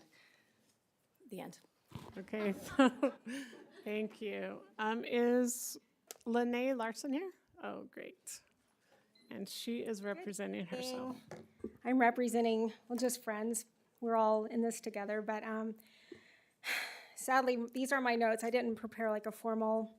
I'm going to start off with just this one quote from one of my favorite books. An abnormal reaction to an abnormal situation is normal behavior. That is written by Viktor Frankl, who wrote Man's Search for Meaning, which he was a Holocaust survivor, and his entire book was about basically the nature of good and evil. And so I tell my kids, I've got 5. My oldest is on a mission, and I've got 2 that I took out of Canyons and put over at APA, which I sub. I really just am doing this to see the contrast, which I can talk for hours just about that. There's a lot I could talk about, but back up. When my oldest son was 13, we caved in to give him his first iPhone.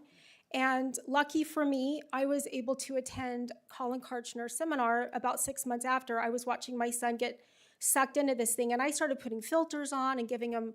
It became a real problem because I saw my bright-eyed little boy get trapped in this little box of a phone. And so I went to Colin Karchner's seminar, and it was an eye-opener. I took his phone away, and I'm like, I didn't realize how much our kids are under attack. And this was back in 2017. Per his suggestion, I went and bought this book. I've read it probably 5 times now. But I'm going to just open up to the one section where it talks about follow the money. And this one thing he says, the story of technology in the classroom is a fascinating one. As the story, it has all the elements of a real page turner: greed, corruption, betrayal. However, it's more than just a story. It's the real life betrayal of our children by a combination of greed, incompetence, and ego. And I prepared a document. If anyone wants it, just email me. But how the money train works, because I've spent since 2020, I've read so many books in the money train, and it's really, we're fighting something that's so much bigger than this, because the corporations own our government and it trickles down. So us parents, we come to you, we pour our hearts out. I've been here many times before. I've written all of you so many emails. I feel like we're begging to stop abusing our children. That's how I feel. I'm begging you to stop abusing our children, because these books tell us through and through, the Chromebooks, the screen time, it creates addictions, rewires their brains. It's a dopamine loop. It's hacking into their brains. It's a permanent. I'd rather my kids smoke and drink all through high school, because I know their bodies can heal. Brains don't heal the same way. It's permanent brain damage. They've done so much testing on this. Blue lights, the blue light damage, putting your kids into a hypnotic state where they're not engaging anymore. I know I don't have a lot of time, but I just want to read to you something that happened to my son. So 2020, we got these new shiny Chromebooks, and I had a really awful feeling about it, because I know they've been trying to push these things. This book was written in 2016, and he was already talking about the Chromebooks. They needed a way to get them in all the kids. So this was an ongoing thing. It wasn't like 2020, suddenly there's a need for Chromebooks. They've been trying to get them into schools. These are the technology companies. So it was a perfect opportunity. So my son came home, this was 2022, with these words on his Chromebook. There was a little funky anime icon, and he's like, Mom, I don't know what this is. Can I open my screen and have you click on it with me? And I don't know how many kids have seen these same images without a mom or dad sitting next to them, but are there kids in the room? Yeah, your time is up too, but I'll allow you to. Okay, hurry and I have summarize. images too. I won't say all the words, but they're so disturbing. I had to go look. I'm a very happy married woman, and I know a lot of things, but these words, I've never heard these words before, and the images attached to the words, and the links went on and on and on. So I went to Chip Watts at Draper Park Middle. This was in 2022, and I spent over an hour with him. And the tech guy, Matt, they were so nice, but they basically told me after an hour, there's really no way around this. It's going to happen. So, my kids don't have technology. We don't have Netflix. We don't have any of that. I send my kids to school so that they get an education, not introduced to pornographic material. And by saying we need to get better filters, I'm saying no to that, because I know from above that the corporations, it's like a snake with many heads. You cut off one head, there's another. You cut off one head, there's another. It's like the problem is, go back to old school. At APA, we don't have Chromebooks. We follow words with our fingers. They cursive write. The kids love school. The teachers, there's 2 teachers in every classroom. I would love to get all of you in touch with Carolyn Charette, because going back to old school, the kids are thriving there. I don't know why Chromebooks were even introduced, but it's not helping our kids, and it's destroying their ability to think and imagine and be creative and be independent thinkers. Thank you very much. Okay, thank you. Okay, that concludes our patron comment, and I just want to thank all of you for being here, and we appreciate hearing from you guys today. Okay, the next item on our agenda is approving the consent agenda for today. So I will now take a motion, and please read each item individually.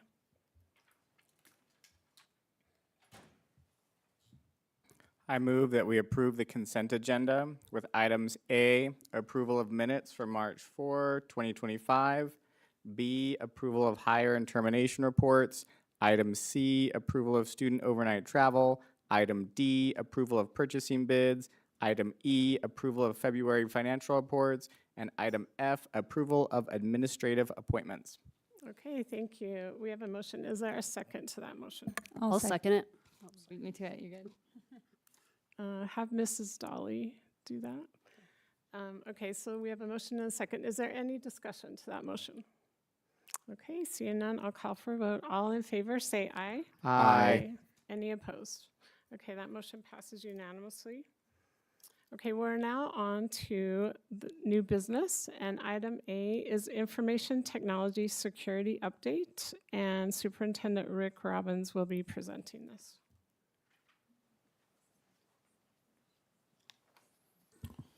Thank you, President Schill. I don't know if I'm more nervous tonight than I was in my first college football start. So it tells you just about where I'm at in thinking about this very serious issue that's been brought to us. And I just appreciate all of the feedback, and I've met with many parents that are here with us tonight over the years. And just in thinking back and reflecting about this very issue and the many different voices and opinions and perspectives that are involved. I think one thing that I really, and I've been in many different school districts over my career, but the one thing that really stands out in Canyon School District is this great partnership that we have.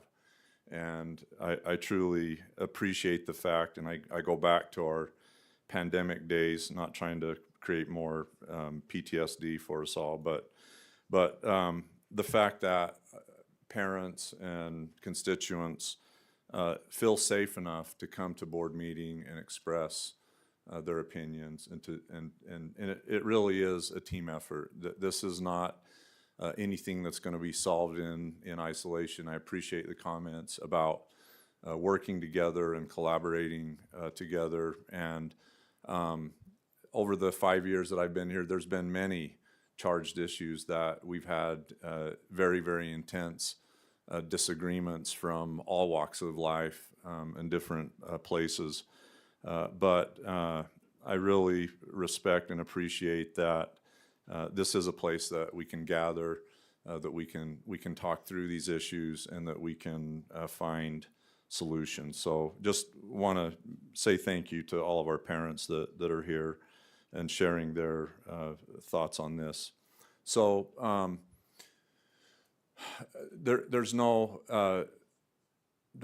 secret that filtering systems with technology have their issues. There is no infallible system. And so I'm just going to call out the issue, in my opinion, for what it is, and that is, one, keeping our students as safe as possible. Two, protecting our students' access and opportunity to learn. And technology really, when it comes down to the why, thinking about the size of our classrooms in Utah and really trying to empower our teachers with tools to leverage the best possible learning, I think, all things are to be considered, including non-technology solutions. And as I'm out in schools, I see many, many times daily our teachers using consumables and instructing without technology. Having said that, technology is part of our ecosystem. It is used for certain strategies to help improve learning. So again, just talking about the importance of partnering with our parents and a little bit of a history. Over the last 5 years, and we'll talk about this a little bit later, and I appreciate the mention about our technology connection portal. It really does, in my opinion, empower individual parents to be in control of the level of filter. Now, the debate about whether or not we look at an allowable only list, that's why we're here to talk about that, what that might look like, and is it tiered, is it by level, is it for all levels? But there are still ways that I think we can continue to improve. But you can see on this slide the ways that parents are able to have control and autonomy in making those decisions. And I just pulled a little bit of data from our TCP connection portal. In the last 6 months, we've had 178 parents request a group change. So meaning some of them have requested more access and some of them have requested stricter filtering over the last 6 months. Also, 164 parents have requested to receive the inappropriate search report. So a student makes an inappropriate search, that will kick a report to parents, and they're able to view that. And that's also reported to our administrators in our schools to discipline or work with our students. In that time, we've had 134 requests from parents to review several websites. And just to that point, I want to give a shout out and a thank you to our IT team. This is a very thankless job and a very difficult job in what we're asking them to do. Basically, right now when it comes to as far as the choices we have, the two that I'm aware of that are available to us that we feel like are the best option is Content Filter and iBoss. I've heard that maybe there are other filters out there. I'm certainly open and interested. If there are platforms that are better, email them to me. If we need to make a change, we certainly can do that. But just in the last few weeks, the list of websites and searches that our IT engineers, which by the way, it's many people. We're talking probably 10 engineers working on this basically around the clock. I don't know that you can go down to Best Buy and buy a platform or a box filter for your private system that would match the amount of manpower and hours dedicated to this very issue. Not only are they looking at that by the hour, but they meet weekly under the direction of Assistant Superintendent Robinson to review all these requests that come in from parents. So we need that feedback. We need that help. If you come across something that's inappropriate, please send it our way. And then one other aspect to the portal that's been very helpful is, well, two things. One is that you're able to actually see log in and use time. Now, is that a perfect metric? No. It records the minute that Chromebook is even slightly open. So, it may not be as much in that report as it actually is occurring, but at least it gives us and parents a viewpoint to see exactly how much time our students are on Chromebooks, which coming out of the pandemic, those of you that remember, I think we did get reliant on Chromebooks and technology, probably too much reliance during the pandemic. I don't think that's any secret. We had to shut down schools and provide some level of education, right or wrong. We can always, we can look back at that and maybe we would do things different. But that was our best approach at delivery at that time. Since that time, we've really moved away from or encouraging and supporting using Canvas as an original platform for content creation.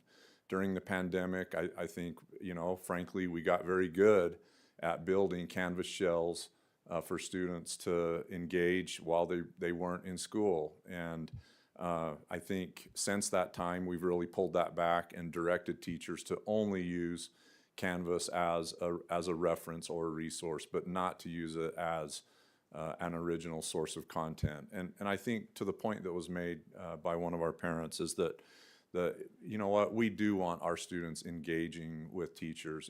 It is that relationship. All of us remember the relationships we had with our teachers and great coaches and people that affected our lives, and that was not through technology.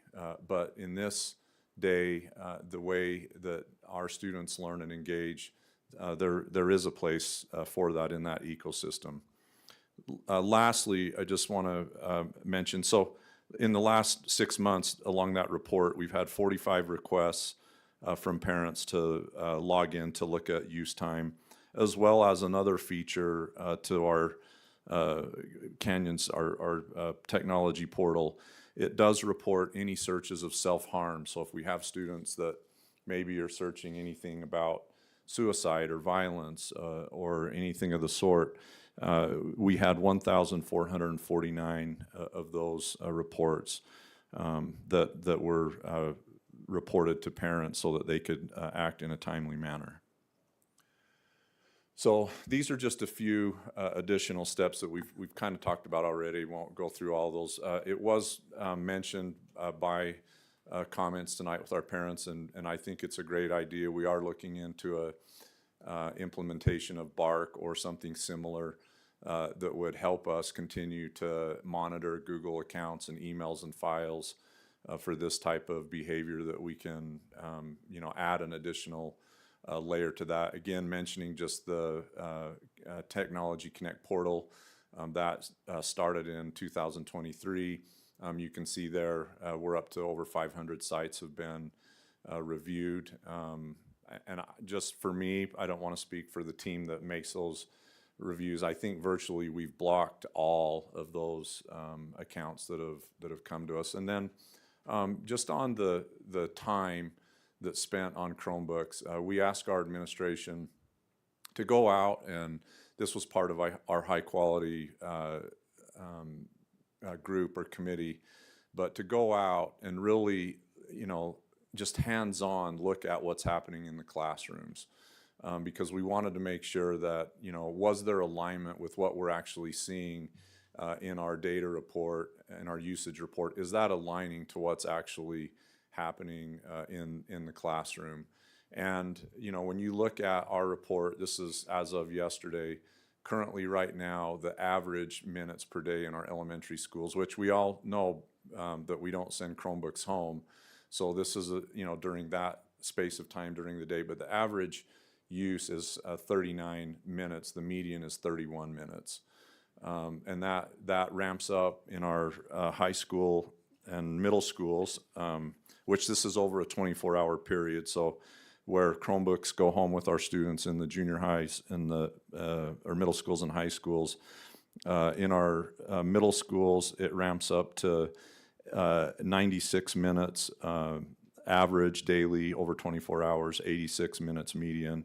Our high schools actually drop down to 76 minutes average use daily and 57 minutes median. So, and that's what I see when I'm out in our classrooms. I see teachers working hard to move away from technology use and more direct instruction and engagement. So thinking about a few options and what we can do, right? And I really appreciate the point made tonight that we are all here for our students. We're united in that purpose in trying to find the very best solutions we can to support our students. A couple of things that I would recommend as immediate action by the board, or this could be administrative. One is to really hone in on this concept of free time or free use. Now, what that looks like, people have asked, is that lunchtime? Is that before school? Is that, before class? Is it, fast finishers? They get done with an assignment. But I think there are spaces and places for us to say when those opportunities arise, that Chromebooks are put away. That it's an opportunity to read a book, to write a note, to talk to your neighbor, to do something other than opening a Chromebook. And how that's determined, that's something maybe the board, we can talk about that. One of the issues that we have found and a weakness in the system that I would recommend as an immediate change is to look at blocking the media file share filtering category.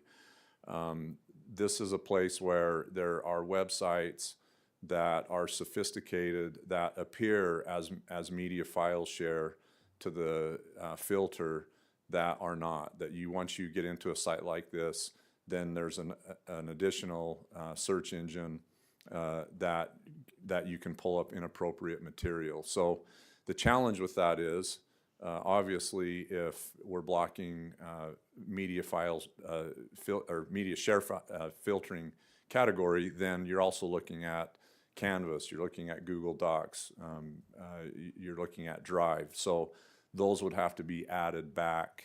But at least to start, for sure at the elementary level, I think if we put a block on that category, that would greatly reduce some of the access to inappropriate materials. And we can talk more long-term solutions in the process that I'm sharing with you tonight, that maybe we come back in April to look at that as well. And then just continuing to provide more education and regular updates on digital citizenship. We need all of us to engage this. And, I appreciate all the work that's done at the district level. We can certainly do more, and we will. Could we do more at the SEC level? Certainly. Part of the SEC charge and responsibility is to help develop a digital citizenship plan. And, maybe there's some room there to talk about autonomy for some site-based decisions. So these are three immediate things that I think we could take action on that would, I think, would really help this issue. And then a little bit about Content Keeper. These are just some of the features that work, and I know enough to be dangerous, so I don't want to get too deep in the weeds about what Content Keeper won't or will do. I'm learning by the day and trying to be more of an expert in this area, and I really appreciate Scott and his team in what they do. I think going forward and long term, the question around potentially that's been brought up about an allowable list is a real option. Do we shut down elementary student accounts, from maybe 4 p.m. to 6 a.m. and then parents opt in? So it would kind of change the model of how we do things. But that still gives parents autonomy, but it also would be much more restrictive in what apps or websites that students can access. So the process, and I just want to talk about why. And I know for some people this is frustrating, and it feels like it's that it's slow, that these gears aren't going fast enough. But I also think we do have to consider all voices. And when you're thinking about, the why is it important that we get voices from all corners of the district? One is that a Chromebook for a student can be a window to the world. And I was looking at some data, and I don't know how updated this is, but we have nearly 80,000 ebooks checked out on Sora and Destiny every year to students. And for a lot of students, that is their window into the world to read and to learn. When you think about the projects that our students are doing, it's just amazing the great things that are out there. So there is a place for technology to be present and for our students to learn from it. How we find that sweet spot and that balance is important. And so, having said that, I think it's important that all voices in the district are heard, and I'm recommending, we've already talked with our principals, that these questions go out to our SECs, they go out to our building leadership teams, and I think it's fully transparent that there are issues with our filtering system. There's nothing here that's to hide or to hold back. As has been said, we want to do the right thing for our students, and so getting that feedback back to the board within the next couple of weeks, so that we have, everyone has that opportunity to weigh in. But you can see there, kind of going back to what I was suggesting before, really, how do people feel about no change? So right now, it's currently the option for parents to go to a more restrictive setting. Second, we could look at, as I mentioned, putting on the highest restrictive level all day for our elementary students. And if you wanted to consider beyond that, you certainly have that prerogative to do so. And then third, looking at being put on the highest restrictive level or even an allowable list where parents would be able to opt in. I know, sorry, I'm losing my voice. Where parents would be able to opt in to whatever level they want. So that would be flipped from what our current practice is, but that may be something to consider. So, and then you can see that question's posed there on the side. So that's the information that we have out. That's the process that we're following, and then we'll get that feedback back, and then we can have more discussion. And you can see here just what I just explained. This is the process that we're collecting that information on right now as we speak. Okay, Board, just for your information, so this is not something we would vote on, but if we want to take those immediate actions, we can give the administration direction.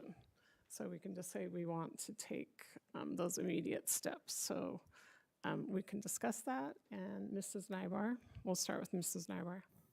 Thank you so much. Thank you for the presentation, and thank you for listening and your efforts, Dr. Robinson. I know that as our superintendent and your administrative power, you're looking at trying not to get ahead of the board with these slides and looking at what we're determining. I want to read to you in our policy that we adopted on March 4th about board governance. It is the policy of Canyon School District Board of Education to establish, protect, and promote student learning and school success, exercise all its statutory powers, obey all relevant laws and regulations, and conform to the highest ethical standards. Just as I believe that it is our duty and our responsibility as board members to make sure that our schools are safe for our kids and a safe learning environment, we don't send out to the SECs what our policies should be about keeping our doors locked during school hours, how people need to enter and be signed in, background checks, all those things. Those are things that we have established in our policies. I really appreciate parent input, and I absolutely believe we need to get parent input, but I also think we need to think about as our duty and our responsibility as Board of Education members that we're looking at how best to protect our students. Having said that, when I look back at one of those slides and it says, can we go back to the slide about responsible governance? I just want to talk to my fellow board members for a minute here about responsive governance. If we're looking at our responsive governance is to begin a process of reviewing whether or not we should have a district-wide restriction of websites in the elementary school. If I'm a concerned parent here today whose child stumbled onto pornography, that would be very disappointing and discouraging to me. Are we looking at beginning the process of reviewing whether or not we should do a change in elementary school or not? If you look at the slide previous, it says our estimated Chromebook time in elementary school is 39 minutes. I actually went to a faculty meeting of one of the elementary schools I represent and said, I want to know, teachers, how would you feel if we had only certain websites allowable and everything else off? And does anyone have a problem with that? And not one of the teachers did in the whole elementary school. In fact, I had 4 teachers come up to me afterwards and say, I would love that. I would really appreciate that. I don't use very many websites. I think that a possible thing to consider would be immediate action to just go ahead and say, hey, at elementary school, let's just have allowable. Now we can look and see at what the teachers are using for websites, but I don't know why we wouldn't consider that when the average screen time is 39 minutes. That shouldn't be affecting their day very much. And clearly we all know the foundational principle. It's not elementary school kids that are on destiny. They're learning how to read. And books on audio really shouldn't be too much a part of their world yet at that time. Hopefully it's mom and dad reading to them. So I think that's something we really need to consider. And I think that's responsible governance as we're looking at how to keep our elementary school students safe. I also think any elementary school teachers, we're focusing right on hands-on learning, fine motor skills, foundational teaching blocks with reading and writing and math. And just like our kids aren't allowed to have their Chromebooks sent home with them at elementary school, We all have elementary school kids. I have 2 of them, right? Their homework is paper. I think we also need to look about why don't we just go ahead and say student accounts are turned off after school hours, because we're never giving them homework that's on a screen in the elementary school age level. And if parents want it, they could opt into it.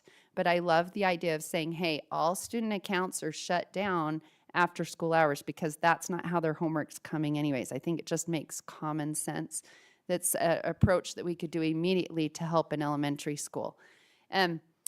One thing that I wanted to talk about is when we are talking about the reports of how many parents are asking about filter levels. We had 45 parents asking about screen time usage. I think I know personally more than 45 parents who are concerned about how often their kids are on screen times.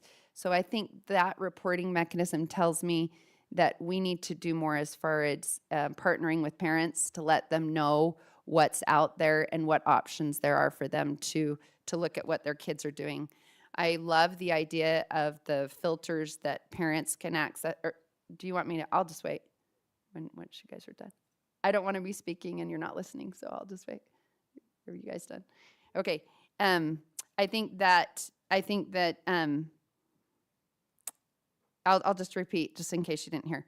There were only 45 parents that were asking about how much screen time their kids had. And I think that tells me, because I personally know more than 45 parents that worry about how much their kids are on screens at home. I think that tells us what more can we do to partner with parents. And I think one of those things that Rick mentioned and a parent did, to get a filter system that parents can monitor from home. One experience that obviously the devastating effects of pornography have been mentioned a lot tonight, and I appreciate all the parents that came out. That's a real danger. I've sat here at Canyoneering Night where we had some great presenters that were talking about predators and all of the things that happen online and on screens, and I think that's something we need to look at. I had something else I wanted to say about,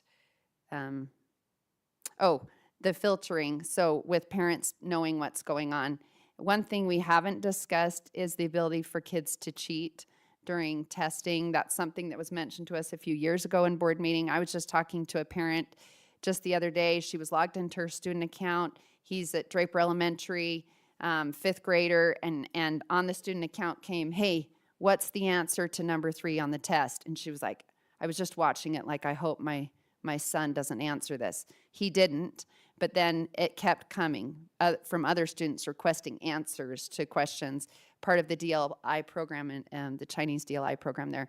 So she immediately emailed the teacher. So I think we've got I love the idea for the share file to be blocked, but I think that we need to have, that's a very engaged mom that has time and resource and knowledge to be aware of what's happening on her student's account. But again, I think that parent piece, that all parents can have that access.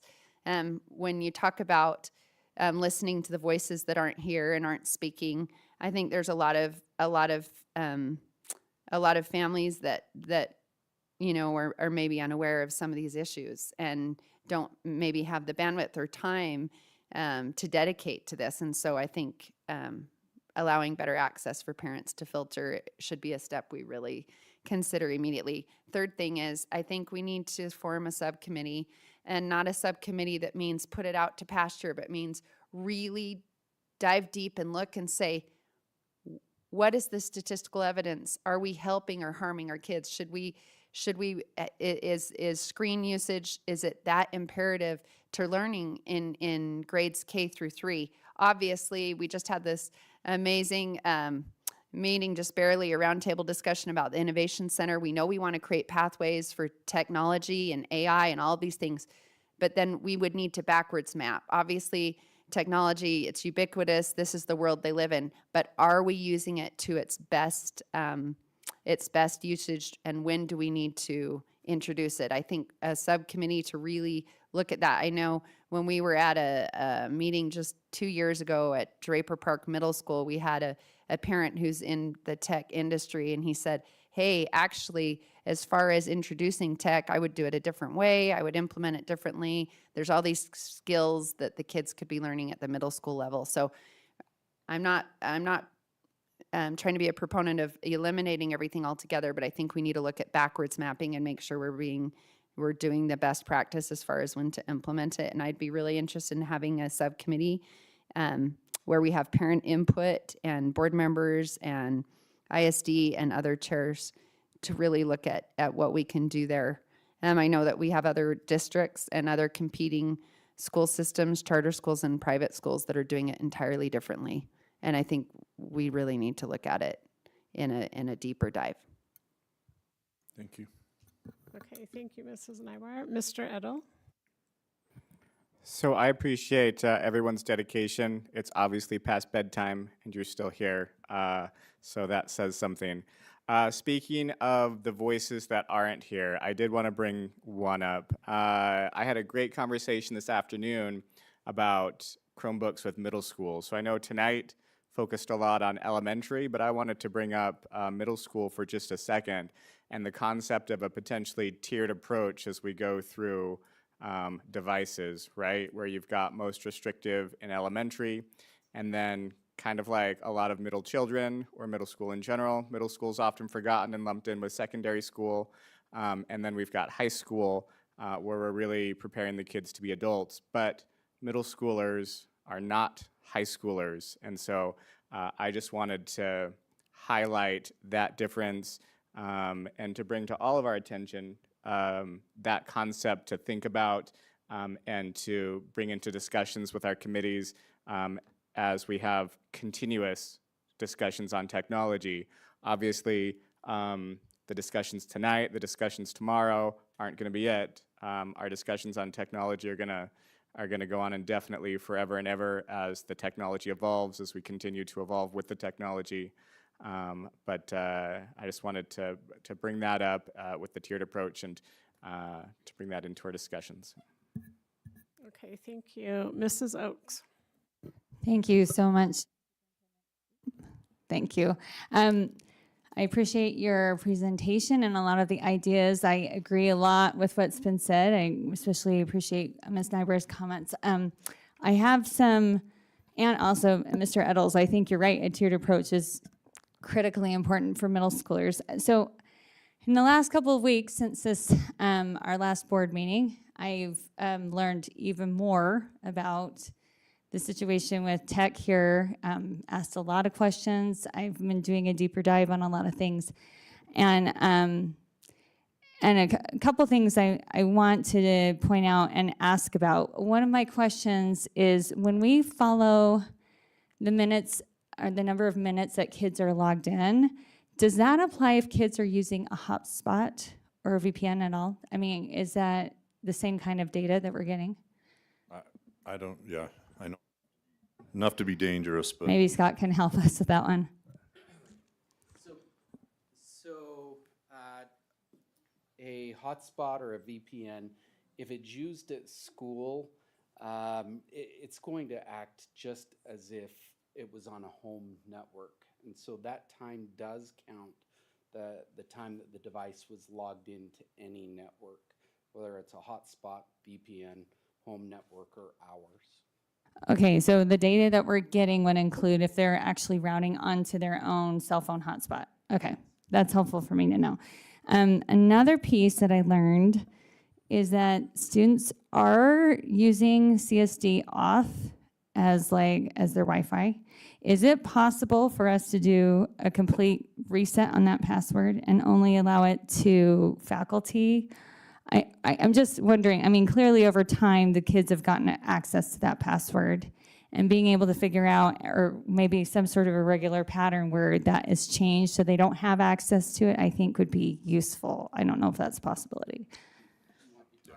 So CSD auth is actually the network we want students and that you want them on, okay. The auth stands for authenticated, which means that we know who they are and we can filter them appropriately. Okay. So we actually force the Chromebooks, if they're at school, to be on CSD auth. That's the one they should be on. That's the one Okay. that they should be on. We also have Canyon Air and Guest, which are not where we want students or staff. Those are not authenticated. Okay. We don't know who they are. But a student at the district, at the school, will be forced to auth. They can go in and mimic as if they were at home with a hotspot or a phone.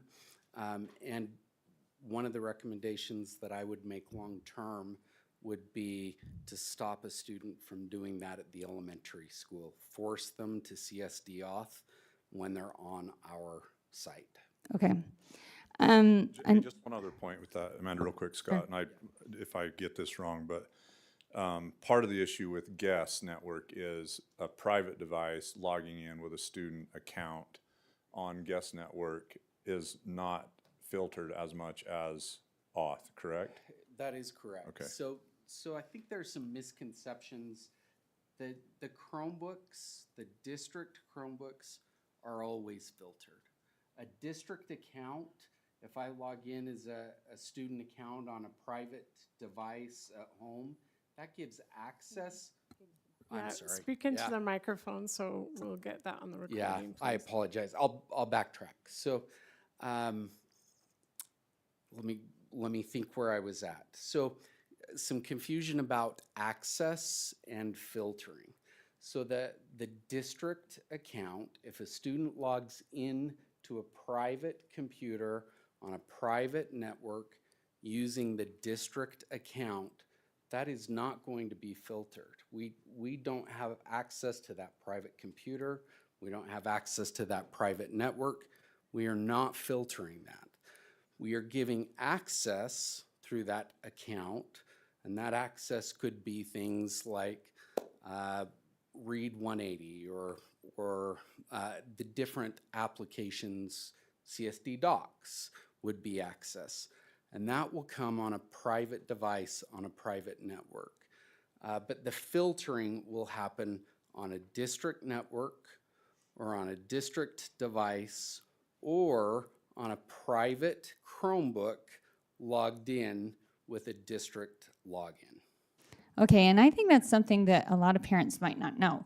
That when they are at home, even though their child didn't bring home a Chromebook, but they say they have to go in and check Canvas or Skyward, which I have kids that miss a lot of details. We've got ADHD in our house, so we quite often have to go to Canvas and Skyward. But that at that point, it's not filtered if it's on my private computer. If it's on your private computer, It's up to my filtering system. it's on your private computer, on your private network, we can't filter that. Okay. But we can grant access to the software, to the different applications that a student may need.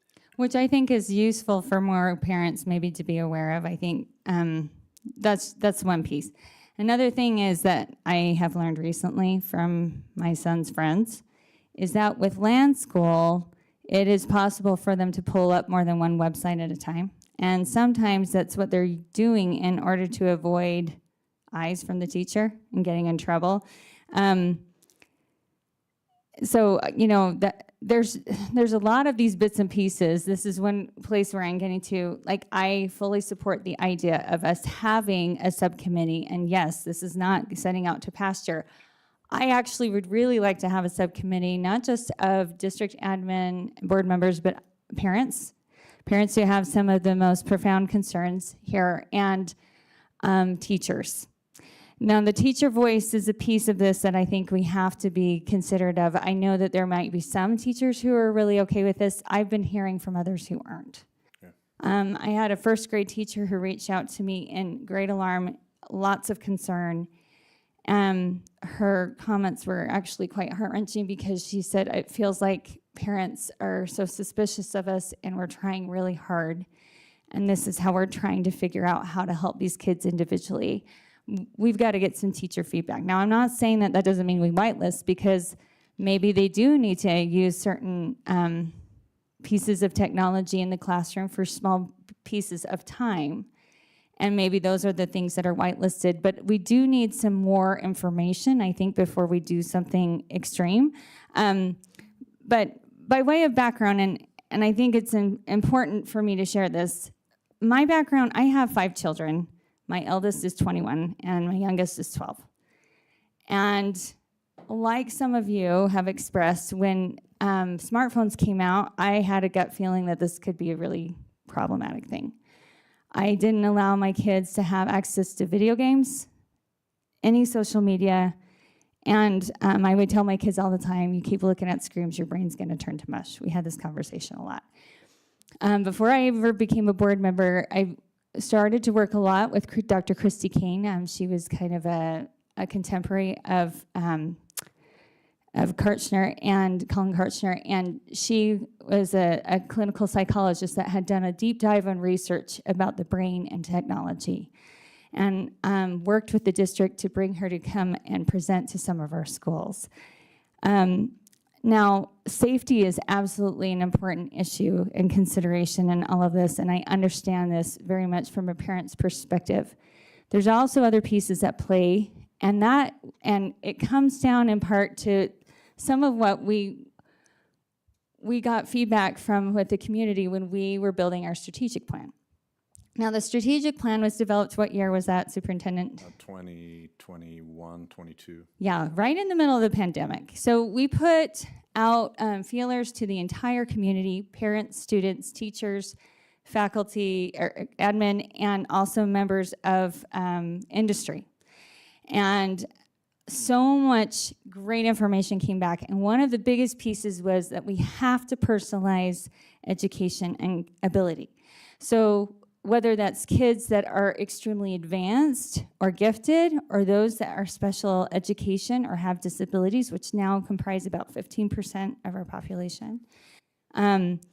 How does a teacher do that, especially in recent years when we've had a lot of multi-language level learners move into the district, and teachers are trying to figure out how to differentiate and address all of those respective levels.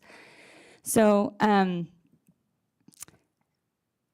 the other thing is the high quality learning portion of our strategic plan.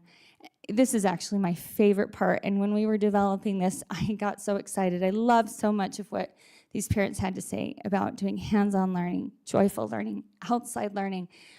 If you go and you look at their strategic plan for the district, this is something that it addresses a lot, the importance of having hands-on learning with STEAM, not just with STEM, but incorporating the arts. So arts integration, this has been a huge priority for me as a board member, because children absorb learning through the arts faster than practically anything else out there. It takes it deep into them in ways that just blow your mind. Being able to do learning outside, do hands-on. I personally am a huge proponent of having more recess. I think every elementary school child should have at least 3 recesses a day, but I'm just one of 7. There's a lot to this. Now, with that said, I also recognize some of the things like Ms. Nyberg mentioned that are coming. Artificial intelligence is already here, and all of the information that we are receiving from industry leaders and from educational leaders that are on the forefront are warning us that if we do not prepare children in understanding how to meaningfully use AI, they will not be prepared for the workforce. I'm going to give you an example of that. So I'm a lawyer, I come from the legal profession, and what they're seeing is that the law firms that are incorporating AI in their use of their preparation of legal work are able to let go of 75% of their paralegal staff.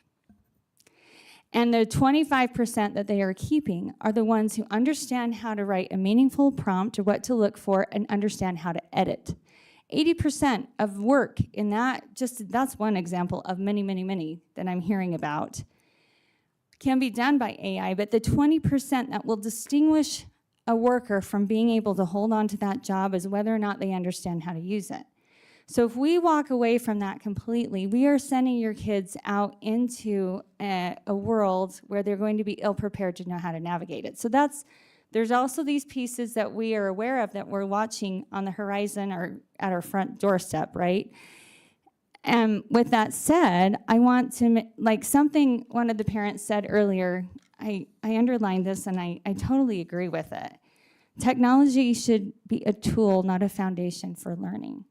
There is a profound difference of using technology as a meaningful tool. Example, when we were talking about our robotics teams, right, that competed over the weekend, those teams are amazing. I had 2 of my children participated in private robotics teams, Lego League teams, and they had to have technology in order to be able to program the robots to move and accomplish certain tasks. But it was an extremely meaningful use of technology, and there was no zoning out at all. In fact, they were using it creatively. So when we use it as a creator rather than as a consumer, that is where the distinguishing characteristic takes over. Now, there is a lot, I've done lots of deep dives on this. There are education models that do this really well, and then there are others that don't. Just as the superintendent mentioned, I'm on a high-quality learning committee, was on it with Ms. Nyber and Ms. Schill last year. And when we got feedback from parents about Chromebook use, we came to the administration and we said, we need you to get these kids off of Chromebooks, get them more hands-on learning. Let's please see what's happening, okay? They really did a big push with the high schools, middle, and elementaries, and the principals were tasked with going past the classrooms on a regular basis and actually telling what they were seeing. I had principals that asked me to come anytime I wanted to come and observe myself. And what I saw, I was really pleased with. There was huge improvement being made, similar to the improvements and tightening of restrictions and trying to give parents different options. We really have actually been trying some things parents may not be aware of, but there's been a lot going on behind the scenes. Now, where I'm getting to that is we do have some meaningful technologies. I'll give you one example. Like, if we're looking at dual language immersion, for instance, all 5 of my children have done Chinese immersion.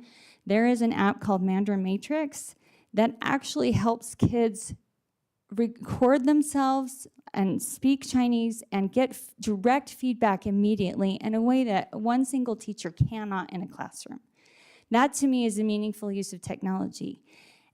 But that's not the same as a child zoning out on something without teacher supervision, right? So this is where, me personally, I think that this could be a wonderful opportunity for Canyons to really lead out on how to utilize technology more meaningfully with input and feedback from the community as a whole and our teachers. It has to be a group effort, and it can't ignore any one particular voice. But I think we can do better, and I think it can prepare us better for the advancements that are coming. So I apologize for how long-winded that is. This is something I actually have been passionate about for a very, very long time. And I appreciate the parents that have come and shared your perspectives. Your kids are lucky that you care so much about them and their education.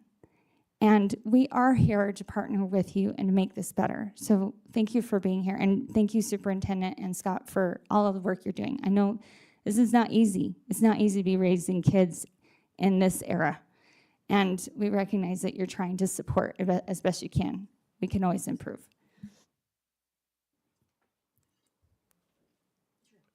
Okay, Mrs. Pedersen? I so appreciate the information that has been shared. I mean, knowing that background and having that additional understanding of what's been going on behind the scenes, I think is so helpful, because no one knows the full picture. There's 2 sides, 3 sides, 10 sides to every story. So I really appreciate the information that you have shared with us. I just wanted to add really quickly, because I am a former teacher of the district, it's true, the teacher voice has not really truly been heard, and I have been getting some emails from those folks, and they're not necessarily disagreeing with you at all, but they want you to be concerned. I have one little piece of an email I would like to share. Teachers already face significant demands in the classroom, providing multiple methods of instruction to accommodate both digital and non-digital learners, and it's simply not feasible with our current time and resources. Managing different modes of instruction for students who opt out of Chromebook use creates an additional burden, making classroom management and lesson planning even more challenging. Furthermore, technology is an integral part of education, the workforce, and daily life. Rather than focusing solely on restrictions, I believe we should be prioritizing teaching students how to use technology responsibly and what to do if they encounter inappropriate content. Additionally, it is important for parents to recognize that Chromebooks are not replacing teacher-led instruction, but are instead a tool that supports and enhances learning. I appreciate the time and effort the board is dedicating to this issue, and I hope we can find a solution that addresses parents' concerns without placing additional strain on already overburdened teachers. I just wanted to point out, they agree with you, and I agree with you. But I do think we need to really look at what's reality and what's realistic and come to a compromise that keeps our kids safe, but also gives them the opportunities that they need exposure to, and to also support those people that you want direct instruction from in our classrooms. Okay, thank you. Mrs. Dolly. Thank you. Thank you, Superintendent Robbins and your administration and Scott, because I know there's been hours upon hours put into every week keeping our kids safe online. And so we appreciate the effort and understand that it's a work in progress, that there's not going to be one answer that's going to be the solution that fixes everything here. Thank you, parents, for coming tonight and sharing your concerns. We appreciate hearing from you. And we're working. We are parents. We are grandparents. We have the same concerns that you have, and we want to keep our kids safe online, and we have a responsibility to keep our kids safe online. Your solution may not be the solution that ends up being the final solution, because we have to balance lots of different needs here, but we want to give you the options to be able to manage that as you see as fit. I want to respectively disagree. I think we do need to survey our SCCs and our BLT teams. Our SCCs have the responsibility for digital safety. That's one of their assigned tasks and duties in the schools. And so I know it does delay things a bit, but we need to get the teacher voice, and we need to hear for those that have this assigned responsibility from our state legislature. Another concern is with this filtering. I think it's tricky to just tomorrow turn it off, because any immediate action on filtering is a huge burden on our teachers. We need to be able to give them lead time to be able to get that set up with the websites and things that they need, because it's a lot of work for them to all of a sudden lose access when they've planned out things for weeks and months ahead of time, and provide them that space to be able to do that. Our teachers have said, it is a tool. Technology helps them work more efficiently in the classroom and actually be able to spend more face-to-face time with their kids when they're not sitting there trying to grade papers. They get a lot more quicker feedback on needs of kids in their assessments that would take hours upon hours to figure out by collating all the graded papers. And so it's important for them to be able to have those tools that help them to actually be better teachers and to provide better learning opportunities for your children. Now, the couple concerns I know with right now are highly restricted filter. There's some workarounds, and some of that is Google, and so we really need to look at that it is truly sort of a lockdown situation, and make sure that that is a truly highly restricted filtering for those that choose that. On your suggestions for immediate actions, I believe we should change that to all free time blocked, that any time on Chromebooks should be teacher-led instruction. I would also, we talked about media file sharing. Is there a way to also block videos and then teachers be able to embed those back into Canvas as they need those? Because that seems to be, as kids are finding YouTube alternative options, that's where we're running into some of our problems there. And then a suggestion, I know it would take some time, but potentially if teachers would like to have a separate screen for land school, because sometimes it's hard when they're on their laptop and they're trying to get stuff ready for the next lesson, they're jumping back and forth to land school. So if they could have a dedicated screen for land school, so they could always have that up, and whenever kids are on Chromebooks, their land school should be on, no questions asked. As an administrator comes in, they see kids on Chromebooks, that land school should be up and being monitored. And so there's some professional development we need to probably provide to our teachers to make sure they really understand how to effectively use our Chromebooks in classrooms and safely for our kids. Thank you. Okay, Mr. Lewis. All right, so I would like to preface my statement just with the fact that I was handed a Chromebook beginning in middle school all the way through when I graduated high school. As I've been listening to these parents, I am struck with a strange feeling of deja vu of so many of these parent stories are literally experiences I have experienced in my classrooms since I've been in middle school. There was experiences of students playing games when they shouldn't be. And do you know what? There was one specific moment that a parent mentioned that I related to, that there would be moments that students would find complication with their work, they would find frustration, they would get distracted, and they would click to a different tab. And I cannot tell you how many times I did that and how permanently damaging that was to my attention span to this day. So what I would like to see done, I would like to see a subcommittee that would just meet every once in a while to discuss this problem, as well as I would like to see teachers, administrators, as well as parents on this committee. And do you know what? Something that also struck me, for what Amanda said, how many students are with your legal team, right? How many students are going to be replaced by AI because they were left behind during COVID?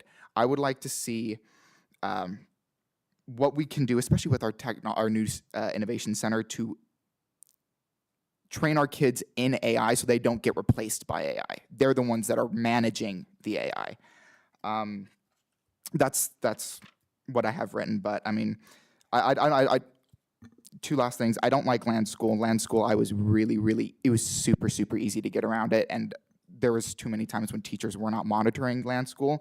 I like iBoss a lot. iBoss is awesome. I had a really monumentally hard time getting around iBoss. Me and my friends would joke about how much we hated iBoss. It was notorious. Land school was weak and iBoss was the boss. That's all I have to add, but yeah. Okay, thank you. I just want to thank each one of my board members. I think I agree with majority of what has been said here. I do have a question for the superintendent because this was brought up. Do we get money from apps? Do we get money from like a set number of time that a student's on a program? So I've heard that same question years ago, and I can't tell you the year. This would be an ISD question. Maybe Scott would know, but many years ago, before I actually came to Canyons, during that time, there were grants that were based on fidelity use by students. So districts did receive funds for students that were showing fidelity so many hours or minutes on X app. But that's been gone for at least since I've been here. I don't know, I know we're not right now, that's not the case. There's no prescription of how many minutes or. Okay, so we do not get money for Not that I'm students aware of. being on Unless, a I don't know, Scott or. No, program. I agree, there's no money coming in for use of apps or use of Chromebooks. Okay, then I see Dr. Roderick Landward is. Do you receive funds per pupil for early intervention software for reading? And I will tell you right now, as a district, we don't. Oh, Amber, will you come up? I'm sorry. But we need this on the recording. We need to be able, and people who are listening online. That money that Dr. Robbins was talking about that previously was allocated through a grant application process, and you would only qualify for additional funding if you met fidelity requirements. That has been shifted when a lot of the early learning for early literacy bills were put in place over the last couple of years. Now they allocate money for early intervention software to every district based on the number of students you have in the district. We don't use all of that money for early intervention software because we don't have a big enough need for it happening in our schools at the moment. So it's not based on fidelity, it's not based on the time. We get the money, we can use it if we have a need, or we lose it. Okay, thank you. Okay, I'm going to finish my comments and then I'll let you, I'll let you talk. Okay. Okay, go ahead, Mrs. Nywer. Just one other thing we should mention, we did get ESSER funds, and it was through that ESSER Fund Act with COVID where we were able to use that money to buy personal devices so that there could be learning during COVID. So I just wanted to mention that there was that. But that was a one-time thing, and it cost the district money for the Chromebooks to continue use. Okay, thank you. How much, Leon, I don't remember what the amount was. We got about 21 million in ESSER funds. Total. But 20% maybe on Chromebooks. But most of that went to personnel supporting personnel and nurses, counselors, psychs, yeah, class size reduction. that was early Right. on. Yeah. Yeah. Okay, thank you. So board, I want to start with the immediate actions. If you could go to that slide, it's slide 4. So are we all in favor, let's just start with this. Are we all in favor of the district taking these immediate actions right now? So can I clarify? Yes. President? So one is, I think to Katie's point, defining free use time. I heard teacher directed free time. So if a teacher, for example, says, hey, we've got this activity we're gonna do that's independent of regular class time, the teacher, if the teacher directs it, then is that, Katie, what you're getting at, or what? I was just saying no free time at all on the computers, only teacher directive learning activities. So, okay, so yeah, that's essentially what I'm saying. If the teacher directs it, it's fine, otherwise it's out, okay. And then, Okay. what about, Mrs. sorry, Oaks has a video, that was question. the other. So one of the things my kids love to do is if they have free time, that they're allowed to actually get their homework done. Would that cut that out as an option? I'm just curious. Could be, I think that would be eliminated. I don't know how we manage who's doing what. I mean, to me, it's just the Chromebooks are closed. So you're thinking just elementary at this point, Katie? But all, That's what I was only okay, so proposing. let's clarify, elementary. are all 3 of these actions just for elementary school? At this point, At this is this time. elementary. Okay. Okay, Mrs. Nybar?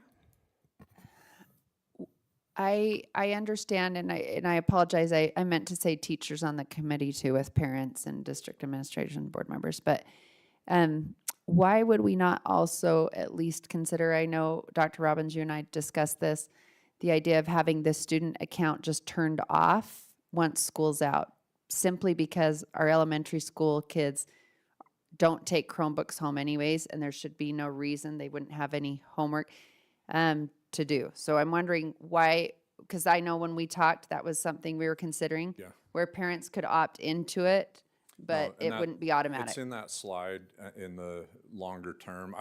It's certainly your prerogative to direct administration to go there tonight. I worry, kind of to Katie's point, the impact on instruction of teachers. I mean, I just don't know what's out there with what teachers assign or don't assign. And turning it off, the impact it may have on other systems. I mean, I don't know, I just know enough to be dangerous. But I think certainly, I mean, you can give me that direction tonight, or we can get that feedback, and then that may be an option long-term. But it's your call. I can do whatever you want to do.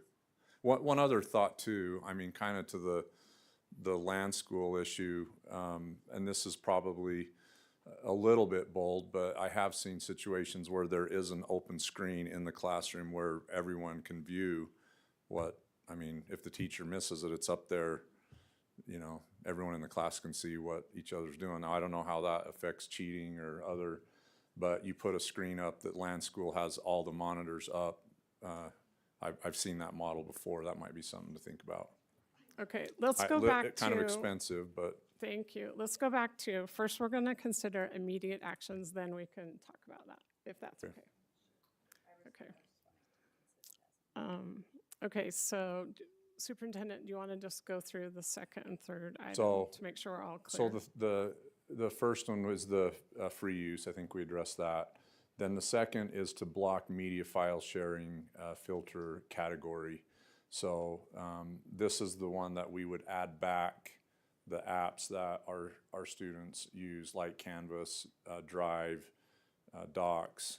But all of these websites that appear like media file share websites that are not, those would all be blocked, right, Scott? Okay. Okay, and then just the last item will provide regular. So the last would be ramping up our digital citizenship with our schools and from a district level. On the district level, we can start that tomorrow. We can do more updates to provide, you know, information about these options that our parents have that are in these other slides. I do think we need to push that out like several times, so. Okay, so board, we're not voting, but I'm just gonna ask you, are we all okay to start with this? I'm just gonna look down the row, but okay. Mrs. Dolly? Just adding to that second point, the video option along with that media sharing. What does that mean exactly? Blocking the video the category, so you video, can't get on same. any YouTube alternative Okay. website. That's what you guys mean by that? Okay, perfect. Mrs. Nybar? Just two questions. The first being the recent incident we had at an elementary school. It was students getting onto their student account and doing that share file. And I see what Katie is asking for, to have that, some of that blocked. But also, we currently don't have any elementary school kids that take Chromebooks home, correct? So I don't understand why we're holding off, that would impact teachers, because we already did the study how we know that there's some children in homes that don't have devices. And so, and that's why we do it at middle school, but already in our instructional, the way we roll out our instructional curriculum is that we don't require elementary school kids to do anything on their Chromebook. So I don't see why we would need to delay that, because we already know that. Like, we already have the statistics of those households that don't have devices and how we need to provide access and opportunity. And we opted not to have any elementary school kids take Chromebooks home because they don't have homework assignments outside of class where they need a device at all. So I'm confused why we're saying that would impact teachers. I'm just trying to get us to vote on these three things first. Yeah, I'm And just, we can discuss that. Like, that's another item that's not even on here Okay. right now. right, yeah, I'm just asking why we would want to include it. And then the other question I have is the digital citizenship updates and information to families. You know, maybe this is something for that committee, but, you know, with digital citizenship, I would love for us to beef that up, especially at the elementary school level, where kids are taught just like their times tables. You see something, you crash down your screen, you go talk to a teacher, that type of digital citizenship stuff. Okay, thank you. Mr. Edel? So I just wanted to comment on the first item, that I think it's important that we think of words instead of eliminate as pause. So it's brought up that there's a lot better tools out there, and I don't want to eliminate things that could be beneficial in the future, right? So at the moment, it's been identified that we need a pause because we don't have the technological safeguards or practices in place that we want, like for students who complete their classwork early. But to say, and we all say, eliminate completely, I think removes that potential in the future when we have appropriate safeguards in place. Okay, right, but remember, we're not making a motion. I mean, this is an administrative thing, so I think there is leeway for that, but great point. Okay, Mrs. Oaks. Just a bit of feedback, and to Ms. Nyber's point about why don't we just block access, there are students that have to go home and figure out how to complete extra math or Lexia homework. Like, I don't think it's a completely plausible idea that their elementary kids never have to go home and work on stuff. I had kids that had to do that quite often, and they did it under my supervision and with my filters.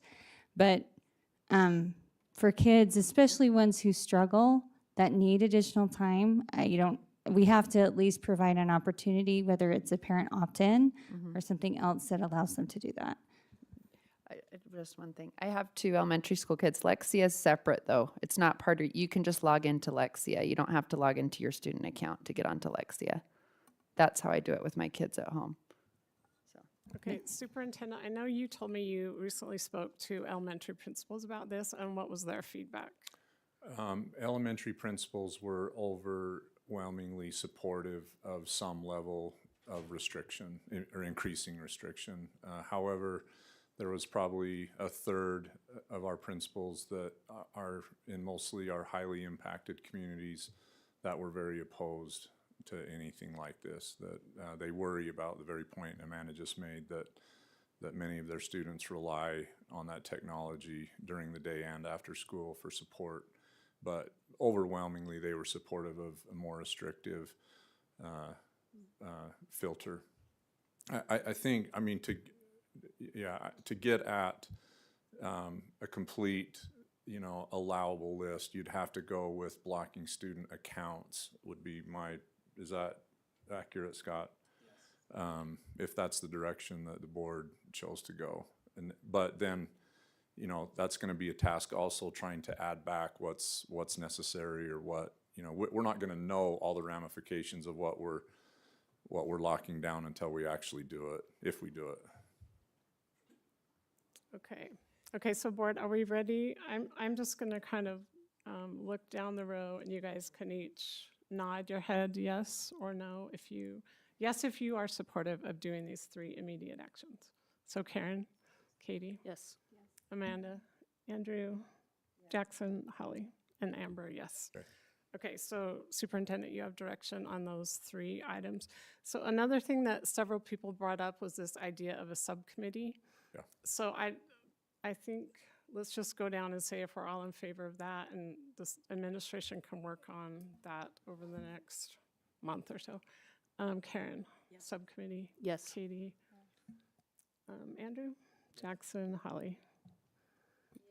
Yes, but I have a question. We've had 2 different ideas. One is parents, teachers, administrators, and the other one was board members too, like our other committees. Are we all thinking board members as well, or what are we thinking that way? Because I would like board members on that. Is everyone good with that? Is everyone okay with that? Yes, Great. Mrs. Oaks? The suggestion was wisely made to me by a parent that we look for some of the younger teachers that are coming in that were pretty tech savvy, that a lot of them have some great ideas, and also to include some upperclassmen responsible students that can also give us some feedback, because I've learned more from the students over the last 2 weeks than I have anyone else about what's really going on. Yeah. It's just my thought. Yeah, that's Well, great. Is everyone okay with that? I think we could model it. I mean, when we went through the second steps issue, that group that we pulled together that Dr. McGill managed, I thought that was very comprehensive. It touched lots of different diverse groups across the district, and it was very effective in getting us that feedback. Okay, so great. So we're doing these 3 immediate actions. We will start a subcommittee made up of teachers, parents, students, principals, and a few board members. Do you, not to add anything to your plate, President, but do you want to select board members, or do you want me to handle that part for the committee? Why don't the board members text me if they are They're interested? Okay, Yes, All right. and then I will let you know let me that. know. Okay. And then, is there anything else? We had some discussion on the shutting down. Are we all okay with just those actions for now? And then you will move forward with surveying all SECs and getting more feedback. I agree with Andrew, and I don't know if everyone else does, but I think we do need to look at it for middle school as Yes. well. Are we all Yes. in favor of that? I think we need to look at it at every level. At every level, yes. Yeah. But we're starting with elementary. And also, I just wanted to be clear. I hope when I was saying I would love for our student accounts to be turned off, it isn't that parents couldn't opt into it. It's just they would automatically turn off at the end of the school, but parents can opt in. I'm not in for like eliminating it altogether so parents can't log in. So Okay. we can talk about it at the committee. Yeah, okay, let's talk about it at the committee. Okay, I think we've finished this agenda item then. Thank you, Superintendent and Scott and IT, because I know IT has spent hours on this, and we do appreciate all your work, so thank you. Thank you. Okay, the next item on the agenda is the middle school honors class offerings, and Mindy Robison, Director of Middle Schools, will present this.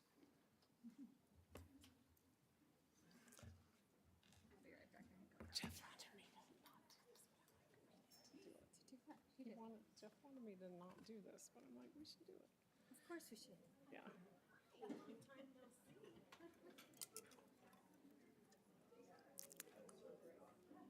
Thank you, parents. We appreciate you guys. Thanks for being here.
This to us.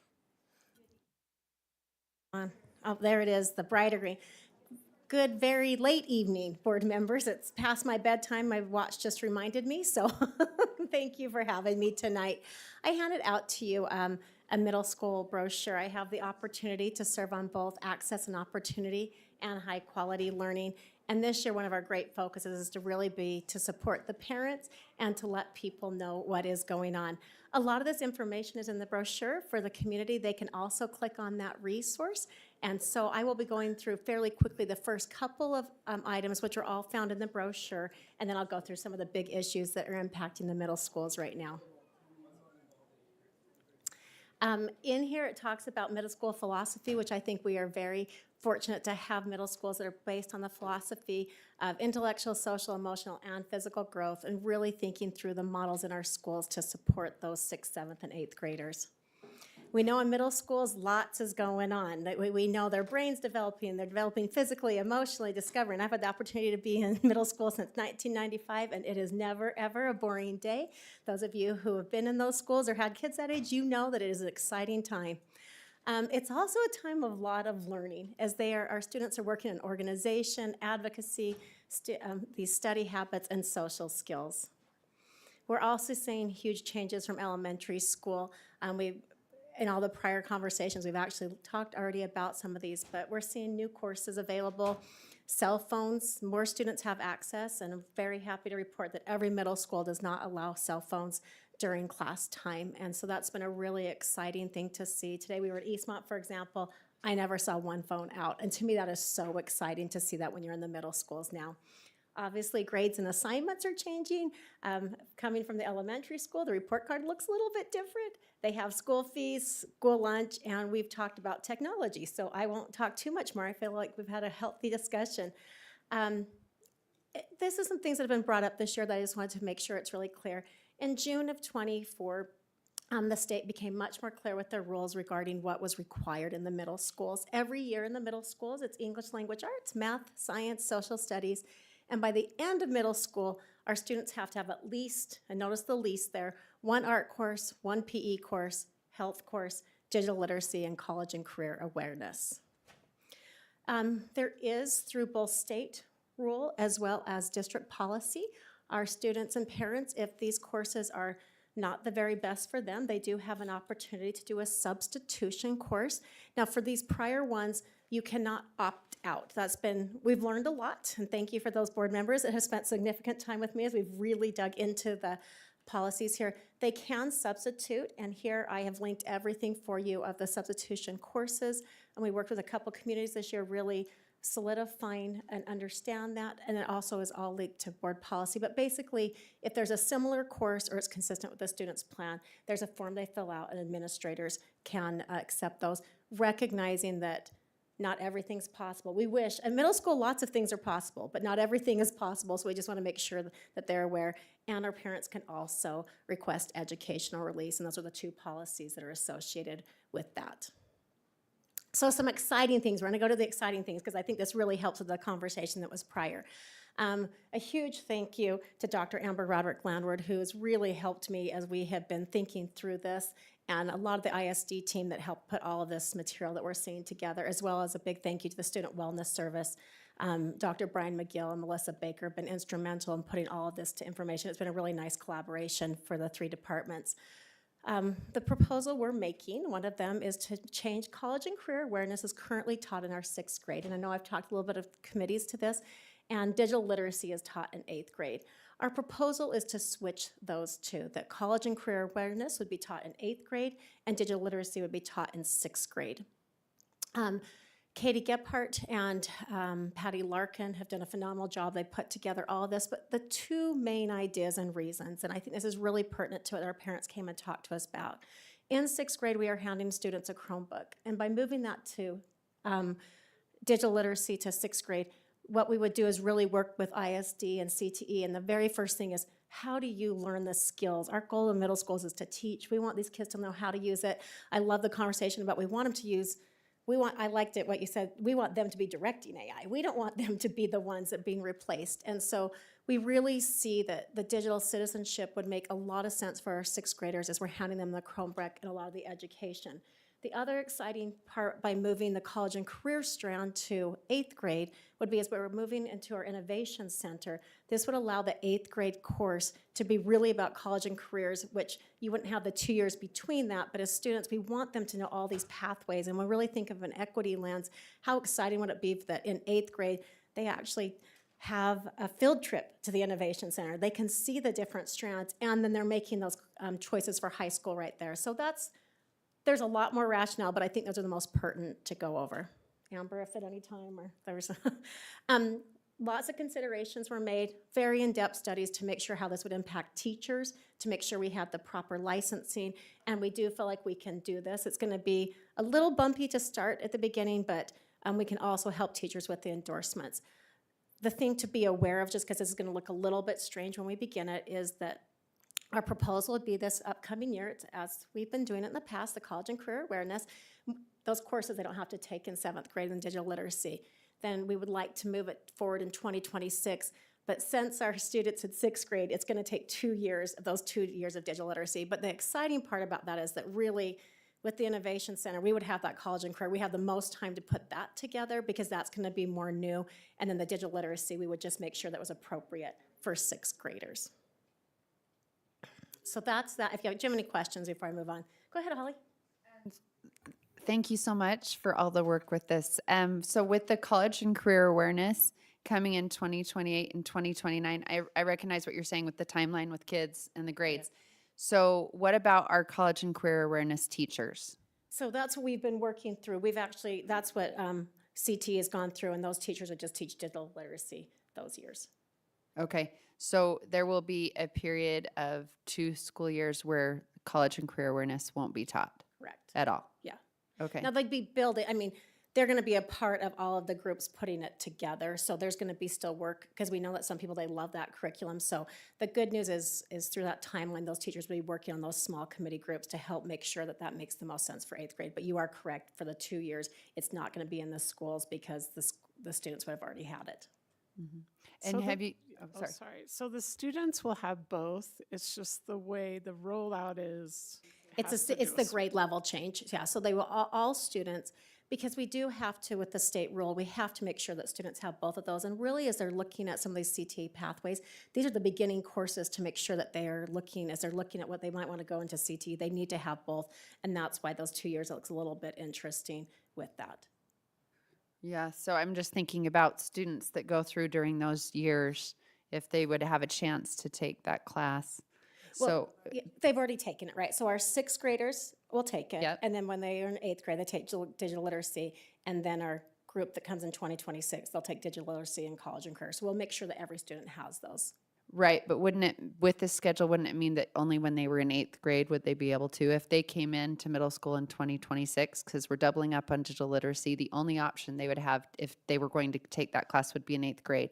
But because of the way it works with signing up for electives, it could very easily fill. So there probably could be a good portion of kids that wouldn't be able to take it, right? No, because we would take 2 teachers then. So we would, because it's a required course, we would ensure that the 2 teachers, any required course as a school administrator, that's the first thing I have to do is look at numbers, and I have to hire accordingly. So that is because you'll have really double the number. Great question, Holly. Okay, thanks.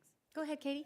Just a quick comment. I appreciate you looking at this, especially now that we're having kids take Chromebooks home in 6th grade. I think it's critical that we're doing this full session of digital literacy with them at that time. I think it will really, and I think too, just personally watching that with the Chromebooks, this is an opportunity, and I think too, to really develop both the teachers, the parents, and even like from that subcommittee you talked about, this is something I think that as you're talking about the middle schools, Andrew, as you were bringing up some things too, this would be a really good time to add some of those. The nice thing about the standards, and Amber could speak more to this, but they give us some flexibility. I mean, the goal is that they understand what it is to be digitally literate, but it allows us a lot of opportunities, and also, kind of going what you said, Amanda, also some hand-on projects. This doesn't just have to be there on the computer. It's what does this look like, and how do we research from a book? Like, all of those different things we could do as well. Go ahead, Holly. I'm so glad you mentioned that. That was my next question. The college career awareness class at Draper Park is pretty amazing, what they do with the Shark Tank and all of those things. So I love the idea that digital literacy, they're also going to be doing, have an opportunity to do collaborative projects. So we're going to really beef that up in the coursework as well. Yeah, Awesome. that was Amber and I, when she met with the teachers on Friday too, and kind of said, these are some of the things that we're looking at, just because we didn't want to completely blindside them, but there was some excitement to really rethink this and make it in a way. And like I said, I just love this match with the Innovation Center, that this would seem to align more closely. So then, as you're aware, we've really been focused on our middle schools of how can we really have this high quality teaching and learning, and really thinking about the instructional design, our priorities, but really thinking of the unique needs that our students have. On this one, I think it was really important. All students get Tier 1. And then I think it's really important to remember that we have 2 sets of students that are needing 2-tier services. We have students who need additional support and students who want more, and they're ready for more. And then when we go to Tier 3, we have that in both areas too. Students who really have, for whatever reasons, trauma or behavior significantly in need of individualized supports. And then we also have students that are gifted students who also need those individualized supports. And so when we're thinking about the continuum, I think it's really important to remember we have in both directions. I did provide just some data, and thank you again to ISD for just to make you aware of how many of our students are enrolled in some of these intervention programs. And so we've been currently doing Read 180 and Math 180. I've had an experience the last 7 years as they've been rolling out to really watch those in action, and they're powerful programs, and we're seeing really good data. But you can see in the last 3 years a range on the reading from 17 to 23%, and then in math 9 to about 13% of our students that are receiving that additional at a tier 2 intervention. On the other side, we also know we have lots of high achieving and gifted students. We took this straight from the SALTA handbook, and I think this is really important to remember. We have students who have exceptional abilities who have been tested into a program. That's always a parent and student right if they want to choose to use that program, but it's available for them. But we also have high achieving students who, although they don't have in the gifted area, but they have these amazing abilities. They perform at or above grade level. They have strong commitment. Like we've seen, these are just the hard workers. They show up every day and they give everything there. And so as we differentiate that, thinking on that tier 2 and tier 3 lens, this is just a quick snapshot of honors and SALTA trends that we've seen the last 3 years. The yellow I did is yellow because that would be tier 2 supports. And so again, hasn't varied tons, 13 to about 16% of our students who are enrolled in that. And then SALTA is around 2%, which is actually a little bit higher this upcoming year. Just one caveat, we did not include secondary 1 math because of the challenge to actually do that number. I love math, I taught math, and that was harder than one might think to find. So that does have that exclusion. Through all these conversations, and I appreciate both teachers, we've seen this in the superintendent listening tours, many of you I've talked to, like, we really want to create more robust honors courses, specifically 7th and 8th grade in our English language arts and math. We had an opportunity to meet with some parents who were really insightful, that were really appreciative of some work. I know some of you were there. And so the goal with honors courses, it's very interesting. I've linked the state code. The state code says that all students have to have access to honors classes, unlike our SALTA ones that can be a test in, honors has to be available to all. But one really nice thing that they actually have outlined in our state rule is what an honors course should be. And I liked this because it talks about, and I highlight just a couple, find multiple possible solutions and pathways. When we think about some of the project-based learning and the other things that we're seeing our state come up and our strategic plan, this has a really nice blend and really thinking about deep understanding. It's not just more, but it's going deeper. It's also interesting, I love this part, what it is not. And I love this, it should not be teacher lecture, which is fantastic. We want kids to be involved with their learning. We actually know for students who are honors, like I taught honors, I taught SALTA, and I'd always smile, and they're like, that's too hard. I'm like, you can do it. They're like, tell me, not gonna do that. And so I think to rethinking those modes. So what we're doing, what our proposal is, for example, we took those 3 areas and we just showed what this could an example. Thank you to Scott Christensen at ISD. He spent some time, he studied throughout the United States. He and Rachel Marshall, what do honors courses look like, what really made them unique and successful. And so looking at 3 of those areas, we just showed what it could be. So I'll just read the curriculum depth. Students engage in in-depth study of complex texts, themes, and topics, emphasizing higher order thinking, analysis, and connection across disciplines. Learning is student-driven. And so you can keep going there, but that would be our proposal is when we look at these honors courses, they have to have key features that are required in every one of these honors courses. And I think it aligns so nicely with our portrait of a scholar, but also really our understanding of students who have these higher needs. Our proposal would be that this upcoming school year from 20 to 25, we would develop those key features. That was just a shorter list. Had 8, 10. We had a few. We realized we can't get too over ambitious. We tend to do that sometimes. But then what we would do is in 7th and 8th grade for those 2 courses, we'd revise the scope and sequence, we'd develop instructional guides, and we would do the initial professional learning for our 7th and 8th grade ELA and math teachers. And we would do it for all of them because we don't know for sure who will be teaching the honors or not. And we think this is good instruction for all students, but this is required in the honors courses. This would obviously be a heavy lift for our teachers in ISD, but we feel very committed to it, and we feel like all it does is keep reminding us of what good instruction and high quality learning is. And then in 2026 would be our implementation year. We would implement those revised instructional guides. The ongoing professional learning we know has to keep occurring because this is, if you go back to this slide, A lot of teachers are doing great with this, but some of them are going to have to they're going to need supports like all of us. Like, how do we keep learning as educators? And we don't want to overwhelm our teachers, but we also are seeing a need for this, and it's really coming through. And then we would continue support. And then two, notice that we also said professional learning for administrators and instructional coaches. We know that's important. If I'm being coached on teaching honors, I got to make sure that the people that are coaching me also have the same vision of that. Any questions on the honors piece? You're like, it's tired. Come on, keep going, Mindy. The only, the final thing that I wanted to make sure, I know there's been some question. This year, Rachel Marshall did extensive work looking at a pathway more for students who really are ready for more of a challenge in math, which is a little bit easier to do because of the way the standards. I know there's a lot of numbers, so I just will briefly explain what this is. Before, in the last 2018, the last 7 years, students were able to take a 7th grade online intensive math course. So I'm just going to use Albion to make sure you understand the numbers. Last year, 82 students enrolled in that math course. 33 completed that math course. So of the ones the 33 out of 80, that was 40% completion rate. But that was only 10% total of the number of 6th graders that were at Albion Middle School. So as Rachel really dug into this, we found that it was an access point, but and I think a couple of you had an experience with it. And they're like, it wasn't what we do know, which I think has actually been brought out tonight, is instruction through a computer is not the best type of instruction. It absolutely isn't, especially in math. I look at what we're doing with thinking classrooms, those who are able to see the Avid classrooms today. The goal is that these kids are really thinking. So the proposal that was made and being implemented for next year is that first full column after. But by the way, kindergartners know what columns and rows. I watched that today and I was mind blown, sorry. We watched Avid and I watched a kindergarten class and the kindergartners knew columns and rows. It was very exciting. So the proposal is, well, first of all, I think it's kind of important to go backwards. In 9th grade, all of these proposals get students to be at secondary 2 honors.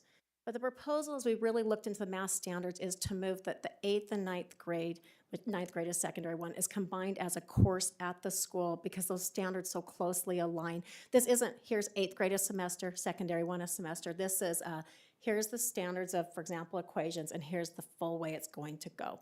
And so we know for some parents, we did learn a lot about how we can better communicate, and Amber and I and Dr. Robbins, we've had great conversations of how we can make that better. But the reality is this really allows more students access and more quality instruction in those courses.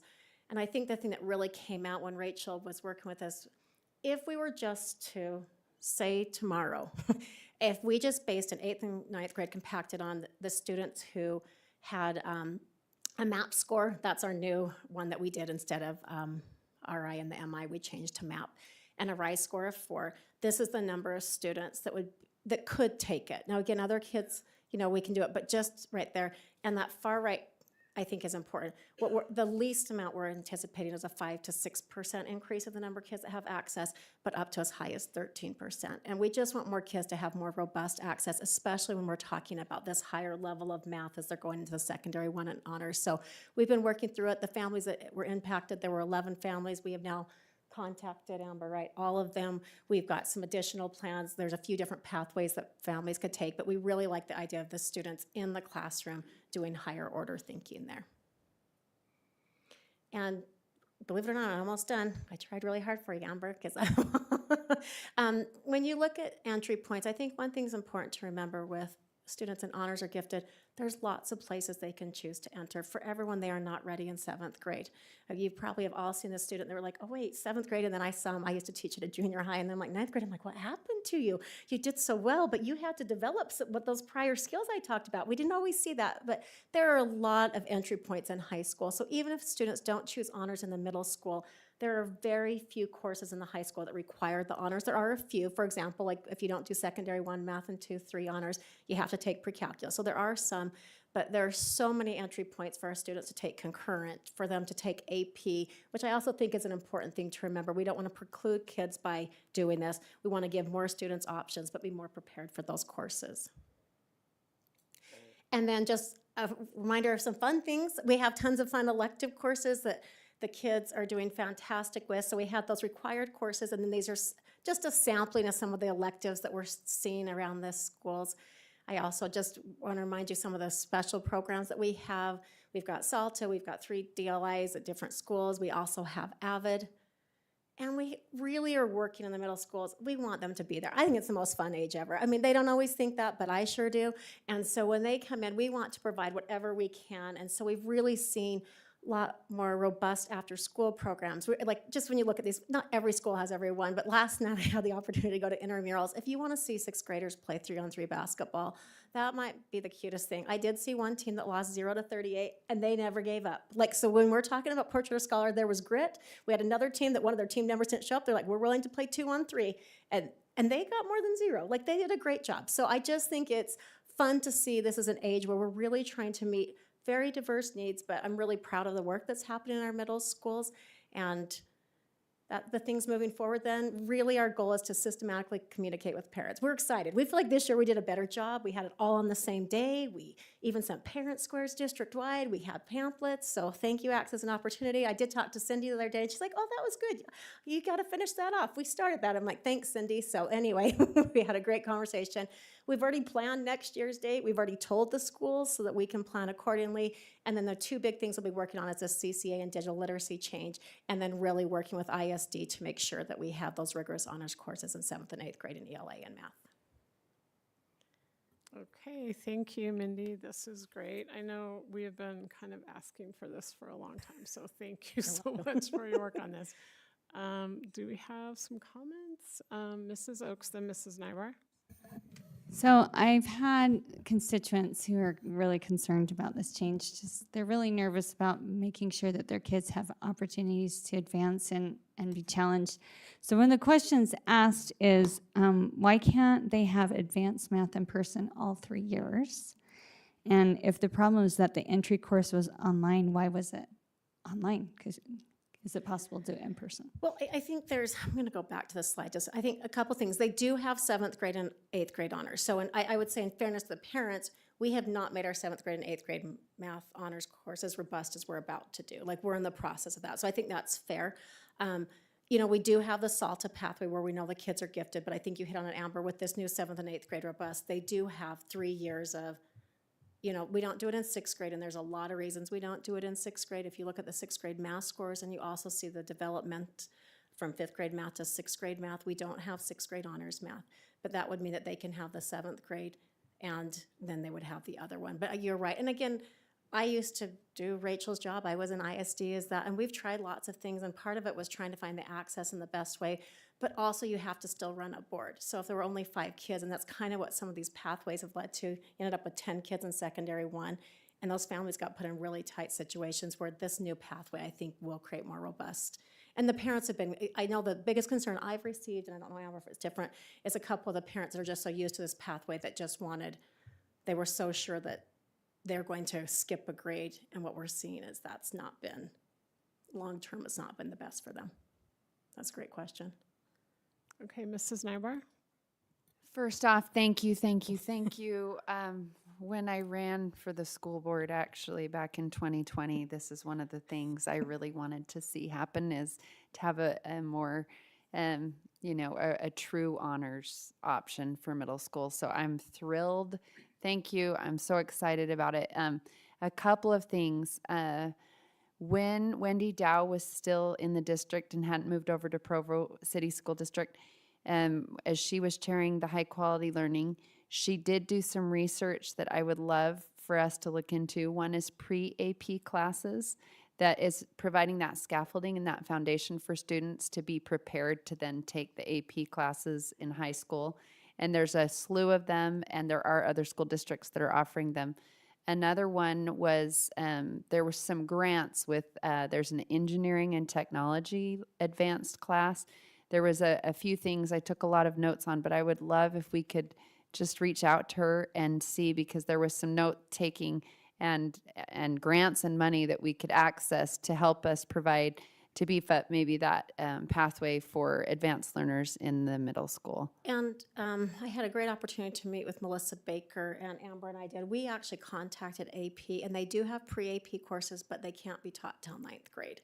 So we could create something, but anything that's actually coming from AP Am I remembering this? Like, we've had, we talked to them quite a bit. Oh, good. and Okay. So we can't, now, one thing that we've talked about, I don't remember if it's access or high quality, is that we could, though, for example, in 8th grade, create a course Cool. looking more at the portrait of a scholar, you know, and do some things, or Cool. even think of that CCA where you're kind of combining those ideas Love of it. what does it actually mean to be a great student? Like, we get it in 6th grade, but by 8th grade, the demands are a little bit harder then, and so that is something we've talked about, and then I'll find out about the engineering one. Okay, I love that. And then just lastly, I actually would be a proponent for looking at doing honors for ELA and math in 6th grade. Other neighboring districts have that as an offering. We used to have it as an offering. There are still, I think, Albion maybe, is there, we have. There's Indian Hills still, Indian Hills has it. We've actually, Jesse did a great job. We actually talked to the local districts, and we actually went to all of them. We talked to Groundit. We found out a lot of information, and I think there's a lot more to the 6th grade discussion because you are an elementary curriculum. I mean, even though we Yes. put it in the middle school, Yes. it is different. So I think those are things that we should talk about, but I also, what we're really seeing is the math test scores in particular in 6th grade. Even our high-achieving students are not performing at 6th grade math like we would anticipate them to. And I think it's developmental, and I think it's actually because the math becomes more abstract. So we can talk through about what we've seen through all these years as we've talked to elementaries and other schools. Even though some have that, many of our districts that we talk to, it's an H only. There's no differentiation. Okay. Like when we talked to a couple, I don't know, yeah, I mean, it was multiple districts we talked to, and like, oh, we put the honors because it was making parents happy in 6th grade. And we're like, what we really don't want to do is we really want to focus on, if we're saying honors, It that really we've got to is. do that. And I think, Yes. maybe, Holly, we could see how the 7th and 8th grade goes. And if we really feel, I think a lot of things we're doing with 7th and 8th grade, if we can get that in all classes, Be that's awesome. going to be really powerful. So Yeah, we'll and- keep looking. And I do appreciate Jesse and Amber, like they've been talking to lots of districts and actually throughout the country too. about the honors. That's super great. I would love looking at the 6th grade even as an ELA honors for the future.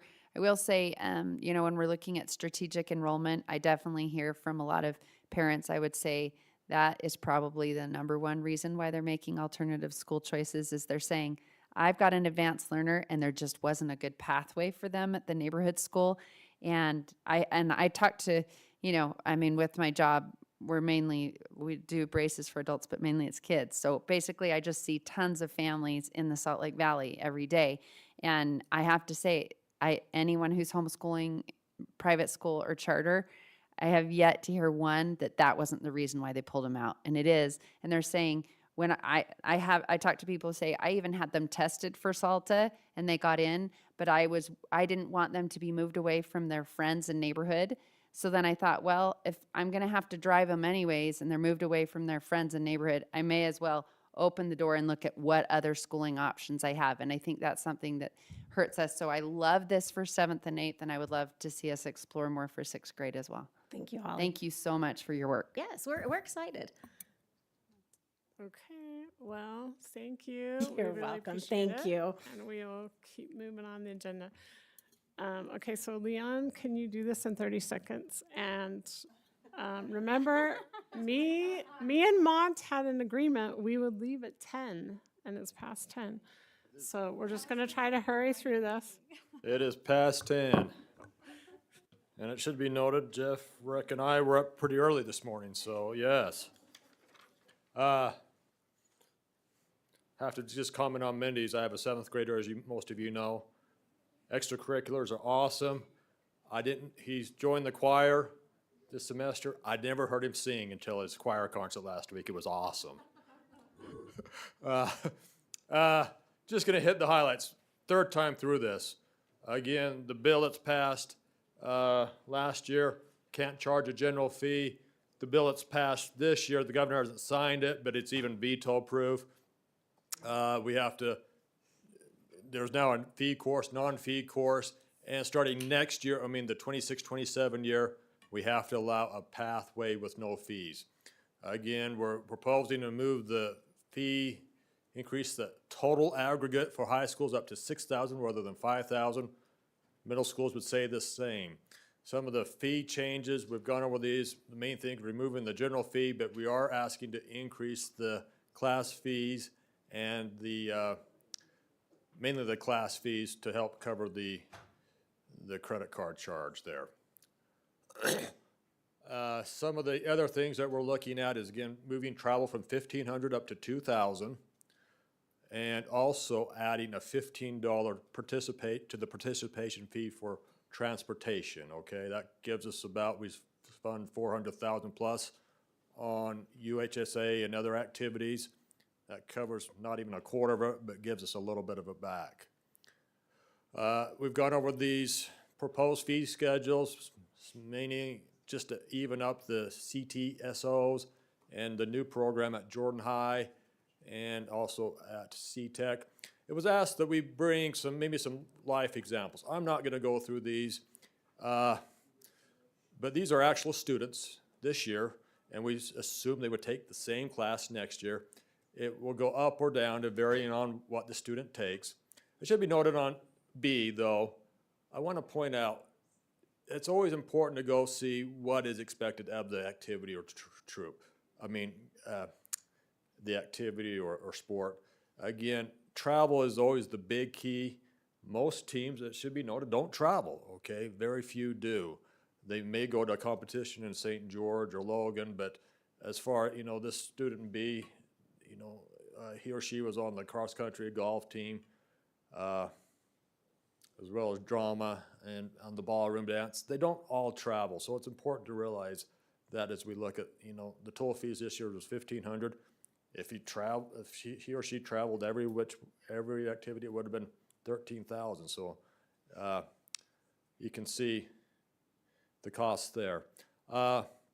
Again, won't be this upcoming year, but in 26, 27, looking at increases to these events, mainly to pay officiating costs because there's just not a whole lot of kids on the team, and that has to be spread, to pay the officials, and that's a tough thing now that we don't have the registration fee.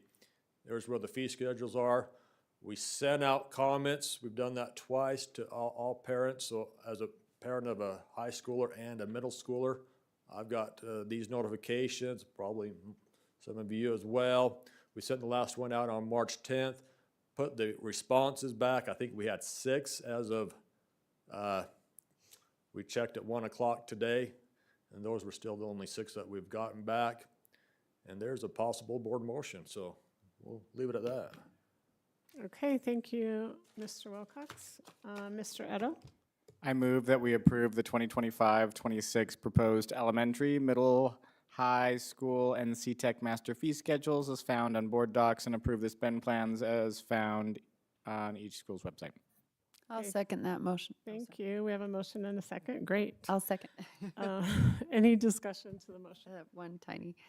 Yes. Real Mrs. fast, Weber? last meeting, I pointed out one of the parent responses was that they had 2 students that would exceed the if you remember, over the 6,000. Actually, point of clarification with Kirsten, they were looking at what the cap amount was, and so it wasn't actually what they would be charged. I just wanted to point that out, because in our last meeting, it kind of sounded like that would be the case, and it wouldn't. That's the cap, so that's Okay. good to know. Thank you. Okay, all in favor of the motion to approve the school fee schedules, say aye. Aye. Any opposed? Okay, that motion passes unanimously. Because of the late night, unless the superintendent or Leon need to say anything. Okay, and board members, we're going to suspend comments, and just because some of our administrators have been up since 4 in the morning. So thank you all. I really appreciate each board member and our administration, and I will now call this meeting to a close. Thank you.